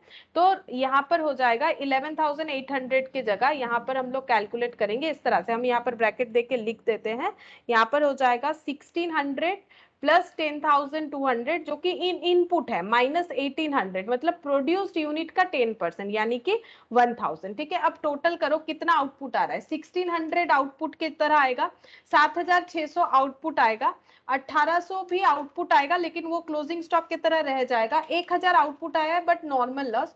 तो टोटल 12,000 का हम लोगों का क्या हो रहा है, 12,000 का हम लोगों का आउटपुट आ रहा है इसका अगर टोटल करेंगे। ठीक है, लेकिन हम लोगों का आउटपुट जो है वो 11,800 ही होना चाहिए, इनपुट तो 11,800 दिए, तो इसका मतलब क्या हुआ है, एबनॉर्मल गेन हुआ है। तो एबनॉर्मल गेन कितना होगा, 11,800 इनपुट देके अगर 12,000 का आउटपुट हमें दिख रहा है तो इसका मतलब 200 यूनिट का एबनॉर्मल गेन हुआ। तो अभी तक हम लोगों ने जो भी किया यहाँ पर फीफो के अलावा बाकी सब कुछ भी कंसेप्ट अलग नहीं किया, बस फॉर्मेट अलग है। ठीक है, अभी तक इक्विवेलेंट यूनिट हम लोगों ने किया नहीं, हम लोगों ने सिर्फ ये देखा कि 1600 प्रीवियस इनपुट था, मतलब अवेलेबल था इनपुट देने के लिए, 10,200 करंट ईयर का था, मतलब दूसरे प्रोसेस से लिया गया, और प्रोसेस 2 में पहले से ही 1600 का ओपनिंग इनपुट था। तो 1600 जो पहले से था वो पहले फिनिश गुड्स बनेगा, 10,200 में से 7,600 का ट्रांसफर होगा, 1800 क्लोजिंग स्टॉक जाएगा, नॉर्मल लॉस 1000 इसलिए हो रहा है, वैसे तो 1180 होना चाहिए अकॉर्डिंग टू क्वेश्चन, लेकिन यहाँ पर जो आंसर दे रखा है 1000 वो तभी पॉसिबल है अगर नॉर्मल लॉस को कैलकुलेट करना है प्रोड्यूस्ड यूनिट के ऊपर। तो एबनॉर्मल गेन आ गया। अब हम लोग इसका कैलकुलेशन कैसे करेंगे, इक्विवेलेंट यूनिट कैसे बनाएंगे। ओपनिंग स्टॉक मैंने बोला पहले कि ये सब कंप्लीटेड है इतना इतना, तो और कितना कंप्लीट करना पड़ेगा वो हम लोग देखेंगे। तो मेटेरियल पे 30% का काम और भी बाकी है, तो मेटेरियल पे 30% का काम कंप्लीट करना पड़ेगा, और इस पे 60 और 60 है तो 40 कंप्लीट करना पड़ेगा क्योंकि वो ऑलरेडी कंप्लीटेड है। ठीक है, अब यूनिट के हिसाब से इनटू कर देंगे तो 1600 इंटू 30%। ठीक है, तो यहाँ पर हो जाएगा 480, और यहाँ पर हो गया 40%, 1600 इंटू 40%, तो ये हो जाएगा 640। ठीक है, फिर ये भी हो गया 640।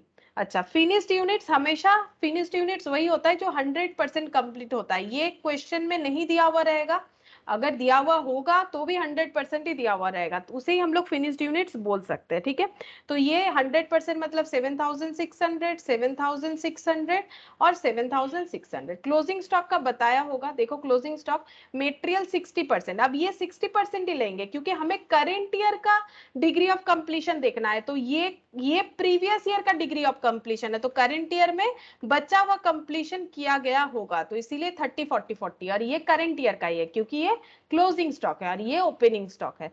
तो 60 40 40, तो 60 40 और 40, तो 60 1800 इंटू 60%, तो ये हो जाएगा 1080। 40% 1800 इंटू 40%, तो ये हो गया 720। 720।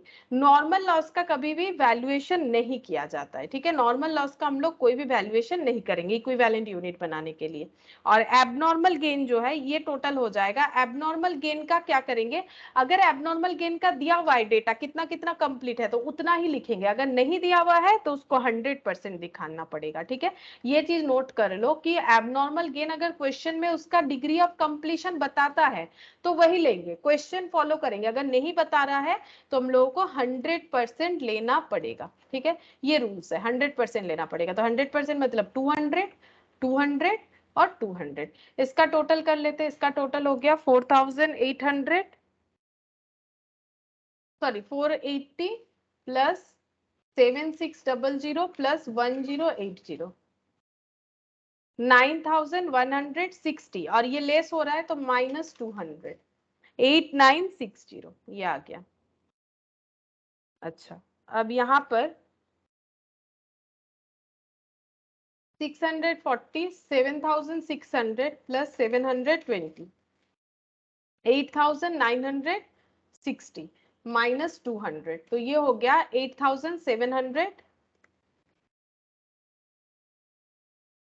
160, क्योंकि सेम डेटा है, सेम परसेंटेज था, इसी वजह से। ठीक है, तो इसका मतलब मेटेरियल का कंप्लीटेड यूनिट है 8960, लेबर का कंप्लीटेड यूनिट है 8760, ओवरहेड का कंप्लीटेड यूनिट है 8760। ठीक है, यहाँ पर हमें सिर्फ और सिर्फ स्टेटमेंट ऑफ इक्विवेलेंट प्रोडक्शन ही बनाने बोला था और कुछ नहीं बोला था। ठीक है, अच्छा,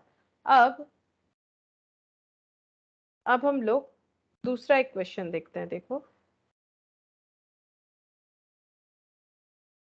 चलो ये वाला क्वेश्चन देखते हैं, इलास्ट्रेशन 28। ठीक है, इससे हमें पूरा कंप्लीट इसका नॉलेज पता चलेगा। देखो, यहाँ पर हम लोग 3 अकाउंट ही बनाएंगे, जो 3 लिखा था मैंने कि 3 स्टेट यहाँ पर जो है स्टेटमेंट बनेगा। एक स्टेटमेंट ऑफ इक्विवेलेंट प्रोडक्शन, इससे हमें पता चल जाएगा the objective of this statement is to calculate the normal output, मतलब actually completed output. Normal output का मतलब कंप्लीटेड आउटपुट कितना है। अब हम लोग statement of cost per unit भी बनाएंगे और statement of value of equivalent production भी बनाएंगे ये वाले क्वेश्चन में। तो इलास्ट्रेशन 28। ठीक है, तो इसमें सबसे पहला बनेगा स्टेटमेंट ऑफ इक्विवेलेंट प्रोडक्शन, तो ये हम बना लेते हैं एक बार, स्टेटमेंट ऑफ इक्विवेलेंट प्रोडक्शन।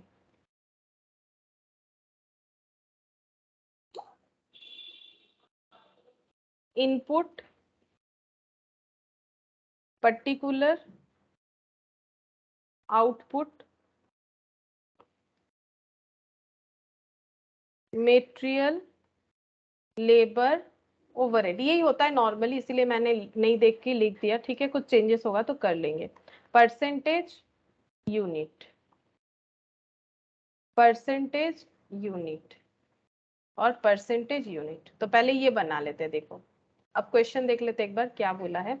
यहाँ पर बोल रहा है कि WIP ओपनिंग है 200 यूनिट 4 रुपीज करके। ठीक है, 200 यूनिट, तो इनपुट में लिख देते हैं 200, यहाँ पर लिख देते हैं ओपनिंग स्टॉक, और ये एज ए आउटपुट भी हमें मिलेगा। ठीक है, एज ए आउटपुट भी हमें मिलेगा, चाहे फीफो हो चाहे वेटेड एवरेज हो। जो पहले से कुछ आधा अधूरा अगर चीज है तो वो सबसे पहले कंप्लीट होकर आउटपुट आएगा। ठीक है, यूनिट इंट्रोड्यूस्ड हुआ है 1050, ये है इंट्रोड्यूस्ड। ठीक है, इंट्रोड्यूस्ड है, और टोटल इनपुट इस वजह से बनेगा कितना, 1250, और कोई इनपुट नहीं है, हम लोग देख सकते हैं। ठीक है, transfer to next process 1100 unit, तो 1100 यूनिट ट्रांसफर हुआ है। ठीक है, तो ट्रांसफर जो हुआ है वो हम लोग बोलेंगे फिनिश्ड गुड्स, तो इसमें से फिनिश्ड गुड्स कितना है, ये 200 है।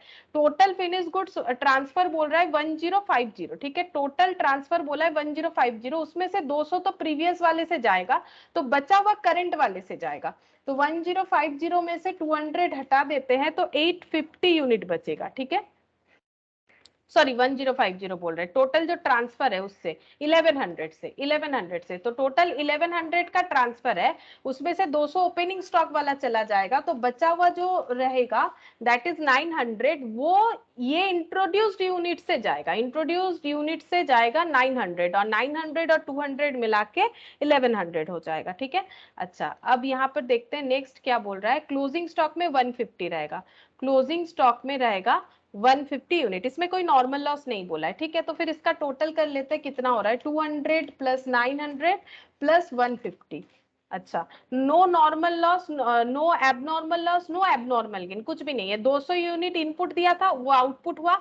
1050 का इनपुट दिया था, आउटपुट के तौर पे 1050 ही आया, लेकिन 900 नेक्स्ट प्रोसेस के लिए चला जाएगा, क्लोजिंग स्टॉक में 150 रह जाएगा। ठीक है, अब परसेंटेज ऑफ कंप्लीशन चेक करते हैं।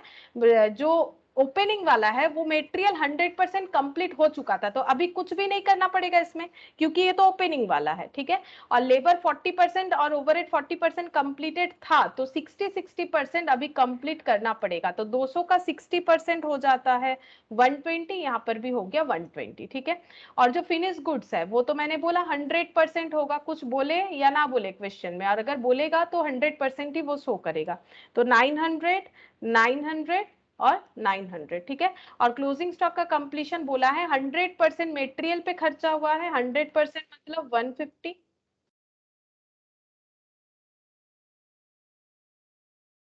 100% मतलब 150, और बाकी यहाँ पर है 70%, ठीक है। तो 70% ओवरहेड का, 70% लेबर का, तो 150 का 70% कितना हो जाएगा, 150 इंटू 70%, 105 हो रहा है, ठीक है, 105। तो इससे हमें मिल जाएगा इक्विवेलेंट यूनिट। तो टोटल कर लो, टोटल करने से पता चल जाएगा 900, ये 5 और ये 9, ये हो गया 1050, ठीक है।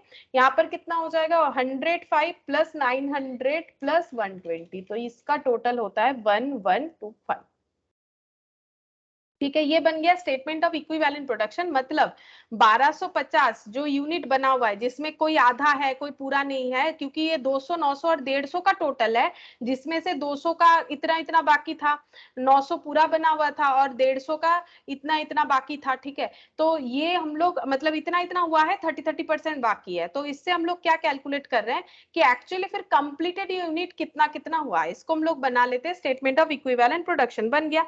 नेक्स्ट हम लोग बनाएंगे, देखो कौन सा स्टेटमेंट बनता है, statement of cost per unit. इसका ऑब्जेक्टिव क्या होता है, calculate the cost per unit of normal output, ठीक है। तो यहाँ पर लिखते हैं statement of cost per unit.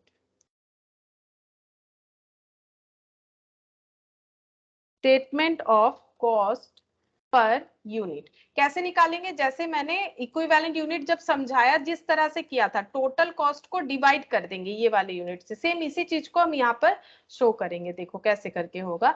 यहाँ पर 3 तरह का खर्चा है, ठीक है।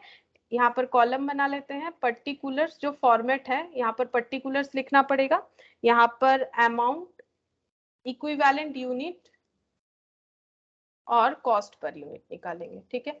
तो पर्टिकुलर्स मतलब क्या क्या खर्चा है, मेटेरियल है, लेबर है और ओवरहेड है। तो मेटेरियल का खर्चा कितना हुआ है, यहाँ पर देखो मेटेरियल का खर्चा हुआ है 1050, लेबर 2250, प्रोडक्शन ओवरहेड 1125। तो यहाँ पर लिखते हैं जो खर्चा हुआ है वो है 1050, 2250 और 1125, इतना खर्चा हुआ है। टोटल नहीं कर रहे हैं हम, इंडिविजुअली दिखा रहे हैं, मटेरियल के रिगार्डिंग इतना खर्चा हुआ है। तो मटेरियल के रिगार्डिंग 1050 खर्चा करके कितना कंप्लीटेड यूनिट मटेरियल का बना है, ये वाला 1200, सॉरी ये वाला 1050, ठीक है, 1050, ये तो टोटल है ना, हम दूसरा कॉलम ले रहे थे, 1050, ठीक है। इतना यूनिट बना है, इसमें 1125 यूनिट बना है इतना खर्चा करके कंप्लीटेड, और इसमें भी 1125। तो कॉस्ट पर यूनिट मतलब हम लोग को क्या करना पड़ेगा, इसको ए नाम दे देते, इसको बी नाम दे देते। तो ए डिवाइडेड बाई बी, 1050 रुपए खर्चे हुए 1050 यूनिट बनाने के लिए, तो cost per unit ₹1 per unit, ठीक है। 2250 रुपए खर्चा हुआ है 1125 यूनिट बनाने के लिए, तो एक एक यूनिट बनाने का खर्चा ₹2 पर यूनिट, ठीक है। और ये ₹1 पर यूनिट। तो कॉस्ट पर यूनिट निकल गया हम लोगों का, ठीक है, कंप्लीटेड यूनिट का कॉस्ट पर यूनिट निकल गया। अब जो थर्ड वाला जो ये रहता है, थर्ड स्टेटमेंट, वो क्या होता है, वैल्यू ऑफ इक्विवेलेंट प्रोडक्शन। हमें वैल्यूएशन करना है, ठीक है। तो यहाँ पर लिखेंगे value of equivalent production, value of equivalent production. तो यूनिट्स का हमें वैल्यू करके दिखाना है। तो देखो क्या वैल्यू मिसिंग है वही हम लोग बनाएंगे, ठीक है। हम यहाँ पर थोड़ा जगह छोड़ देते हैं, यहाँ पर नॉर्मल प्रोसेस अकाउंट बनाते हैं जैसे हम लोग प्रिपेयर करते हैं, ये तो बनेगा ही, ठीक है। प्रोसेस अकाउंट में देखो क्या क्या होगा, टू ओपनिंग स्टॉक, अगर ओपनिंग स्टॉक यहाँ से भी हम लोग देखें तो कितना है, 200 यूनिट, ₹4 करके इस पे खर्चा हुआ है टोटल। तो 200 इंटू 4, 800 हो गया, ठीक है। टू मेटेरियल, फिर मेटेरियल इंट्रोड्यूस्ड हुआ है ये वाला 1050, मेटेरियल का खर्चा हुआ 1050। टू लेबर 2250 अभी हम लोगों ने लिखा था ना, और टू ओवरहेड, प्रोडक्शन ओवरहेड 1125 था शायद, देख लेते हैं, 1125, इतना खर्चा हुआ था टोटल, ठीक है। ये खर्चा हुआ है। अब इसमें से क्या क्या आउटपुट हुआ है, नॉर्मल लॉस कुछ नहीं है, क्लोजिंग स्टॉक है कुछ, क्लोजिंग स्टॉक, क्लोजिंग स्टॉक में कितना रखना है, ये वाला 150, ठीक है। और ट्रांसफर हो जाएगा, transfer to finish stock, finish stock में कितना ट्रांसफर होगा वो भी दे रखा है हम लोग को, कितना ट्रांसफर होगा 1100, ठीक है, 1100, ठीक है। लेकिन इसका ट्रांसफर कैसे होगा, 200 इसमें, इसका ये जो 1100 है इसका क्या बाइफर्केशन है, 200 ओपनिंग स्टॉक वाला और बाकी जो बच रहा है वो ये नए वाले यूनिट से ट्रांसफर होगा, ठीक है। नया वाला यूनिट भी तो लिखना चाहिए था, नया वाला यूनिट कितना हुआ है 10 1050, ये देखो नया वाला यूनिट 1050, तो 1050 से कितना ट्रांसफर हुआ, यहाँ पर ऑलरेडी कर रखा था हम लोगों ने 900, ठीक है, ये समझाने के लिए 900, ये इसका सिचुएशन हो रहा है। अब हम लोग को क्या करना है, वैल्यूएशन करना है, तो वैल्यूएशन किसका करना पड़ेगा, क्लोजिंग स्टॉक का, फिनिश स्टॉक का, ठीक है, ये दो वैल्यूएशन हमारे पास गायब है, बाकी तो सारा वैल्यूएशन हमारे पास रेडी है। तो यहाँ पर हो गया 1250, इसका अगर टोटल करते हैं तो यहाँ पर तो टोटल किया हुआ है 4425 और इसमें 800 ऐड कर देंगे, तो ये हो गया 5225। इसका मतलब इधर भी उतना ही आना चाहिए 1250 और इधर भी होना चाहिए 5225।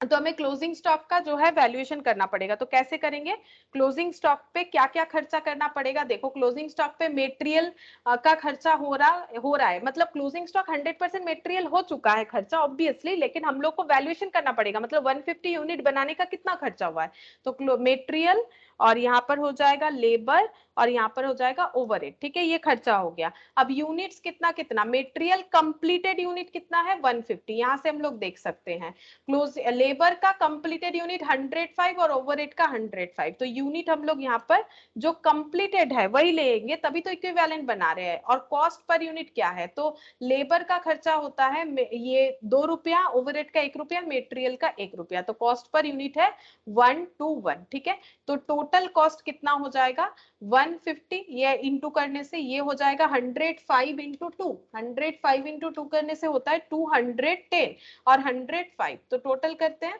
105 प्लस 210 प्लस 150, तो टोटल हो गया 465 रुपीज, ठीक है, 465 हो गया इसका वैल्यूएशन। और 1100 जो फिनिश स्टॉक है उसका वैल्यूएशन कैसे करेंगे, तो यहाँ पर देखो ये क्लोजिंग स्टॉक का हो गया, अब हम लोग यहाँ पर फिनिश्ड गुड्स का करते हैं, तो फिनिश्ड गुड्स का कैसे करेंगे, उस पे भी खर्चा होगा मटेरियल, लेबर और ओवरहेड का, ठीक है, तो यहाँ पर यूनिट लिखते हैं, तो फिनिश गुड्स का कंप्लीटेड कितना है देखते हैं, फिनिश गुड्स का 900 900 900, ठीक है, तो हम लोग अलग अलग नहीं करके 900 में मल्टीप्लाई करेंगे तब भी चलेगा, मतलब हम समझाते क्या होता है, अलग अलग करके भी देख सकते हैं। ये देखो कॉस्ट पर यूनिट कितना है 121, ठीक है, टोटल कॉस्ट कितना हो जाएगा 900 1800 900, तो ये दोनों मिला के 1800 1800 प्लस 1800 3600, हम लोग इसको क्या कर सकते हैं, लेकिन अच्छा सॉरी एक गलती हो गया, ये ऐसे नहीं होगा ना, क्योंकि 900 जो है वो हम लोग डायरेक्टली 900 नहीं कर सकते हैं, उस पे भी हमारा अलग कैलकुलेशन होगा, सॉरी उस पे भी हमारा अलग कैलकुलेशन होगा, 200 का अलग होगा, ठीक है, और 900 का अलग होगा। अच्छा 900 का जो किया था वो तो ठीक ही था, ठीक है, चलो 900 का जो था वो तो ठीक ही था, अब हम लोग को अलग से 200 का भी करना पड़ेगा, चलो ये लिख दिया मैंने फिर से, 3600 हुआ, और बाकी 200 का करना पड़ेगा जो ओपनिंग स्टॉक वाला है, ठीक है, तो ओपनिंग स्टॉक का भी वैल्यूएशन करेंगे, ओपनिंग स्टॉक पे मटेरियल का कोई खर्चा नहीं होगा, लेबर और ओवरहेड का होगा, यूनिट लिख लेते हैं, यूनिट लेबर और ओवरहेड का कितना है 120 120 120 120, और कॉस्ट पर यूनिट कितना है, कॉस्ट पर यूनिट है 2 और 1, ठीक है, तो टोटल कॉस्ट हो जाएगा 240 और 120, तो ये हो गया 360, तो टोटल 360 प्लस 3600, इसका वैल्यू हो जाता है 360, इसका हो गया 3600, तो टोटल कर लेंगे 360 प्लस 3600, 360 प्लस 3600, यही तो हो रहा है 3960 हो जा रहा है। फिनिश स्टॉक का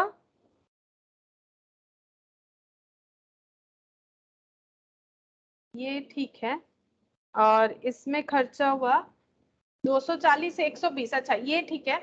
अच्छा एक चीज नहीं लिखा मैंने, ये देखो ये 800 रुपया जो है 204 रुपए करके 800, ये भी तो लिखना पड़ेगा ना, मतलब हम समझाते हैं, ये देखो यहाँ पर करेंटली ओपनिंग स्टॉक में जो खर्चा हुआ है वो हम लोगों ने लिखा, और प्रीवियसली 800 रुपए खर्चा हो रखा है, हम लोग को तो वैल्यू बताना है ओवरऑल, तो प्रीवियसली 800 रुपए खर्चा हो रखा था तो ये भी ऐड होगा, मतलब 3 चीज यहाँ पर ऐड होगा। थोड़ा सा जगह मैंने कम ले लिया यहाँ पर, ये पूरा डिटेल्स में हो जाता, नहीं तो ये देखो फिनिश गुड्स का हम लोग ओपनिंग स्टॉक का अलग कर रहे हैं, फिनिश गुड्स 900 के लिए अलग कर रहे हैं, फिनिश गुड्स ओपनिंग स्टॉक का अलग कर रहे हैं, और प्रीवियसली इसमें 800 खर्चा हो चुका है तो ये भी ऐड होगा, ठीक है, ये भी ऐड होगा। तो 360 प्लस 800 यहाँ पर खर्चा हो जाएगा, तो प्लस 800 करने पे आएगा 4760, टोटल करने पे 5225 आ जाएगा, ठीक है। ये वाला पॉइंट एक बार फिर से डिस्कस कर देते हैं। ये हम लोगों ने क्या निकाला, हम लोगों ने वैल्यूएशन किया क्लोजिंग स्टॉक का, जो मटेरियल का खर्चा दिखाया, लेबर और ओवरहेड, तो कंप्लीटेड यूनिट का दिखाया। फिनिश गुड्स का 2 पार्ट था, 200 900, 200 का जितना करेंट ईयर में खर्चा हुआ वो है 360, लेकिन क्योंकि ये कंप्लीटेड है तो इसमें 800 और भी आगे खर्चा हुआ है, प्रीवियसली इनकर्ड हुआ है, करेंट ईयर में 360, तो टोटल करने पे यहाँ पर 800 प्लस 360 हो रहा है टुवर्ड्स 200 का खर्चा, और यहाँ पर 900 को प्रिपेयर करने का खर्चा होता है 3600, यानी कि 1100 का खर्चा हो जाएगा 4760, ठीक है। तो ये स्टेटमेंट बन गया हम लोगों का स्टेटमेंट ऑफ इक्विवेलेंट प्रोडक्शन, ठीक है। The objective of this statement is to calculate the amount of abnormal loss, जो कि इस क्वेश्चन में था नहीं, एबनॉर्मल गेन भी नहीं था, output transferred and closing stock. ये देखो आउटपुट ट्रांसफर यानी 1100 का हम लोगों ने वैल्यूएशन किया, ये कितना था, ये था 200, ठीक है, 1100 का, और यहाँ पर क्या था क्लोजिंग स्टॉक, तो क्लोजिंग स्टॉक मतलब यहाँ पर कितना यूनिट था 150, तो ये हम लोगों ने वैल्यू किया। बाकी इस क्वेश्चन में एबनॉर्मल गेन एबनॉर्मल लॉस ये सब नहीं था तो हम लोगों को नहीं करना पड़ा, ठीक है। तो आज तो हम लोग यहाँ तक ही करते हैं, ठीक है, नेक्स्ट क्लास में बाकी करेंगे, बट ये देखना पड़ेगा, ये थोड़ा सा ट्रिकी होता है, ये देखना पड़ेगा, अगर नहीं देखोगे तो भूल जाओ, ठीक है। फिर आज इतना ही करते हैं।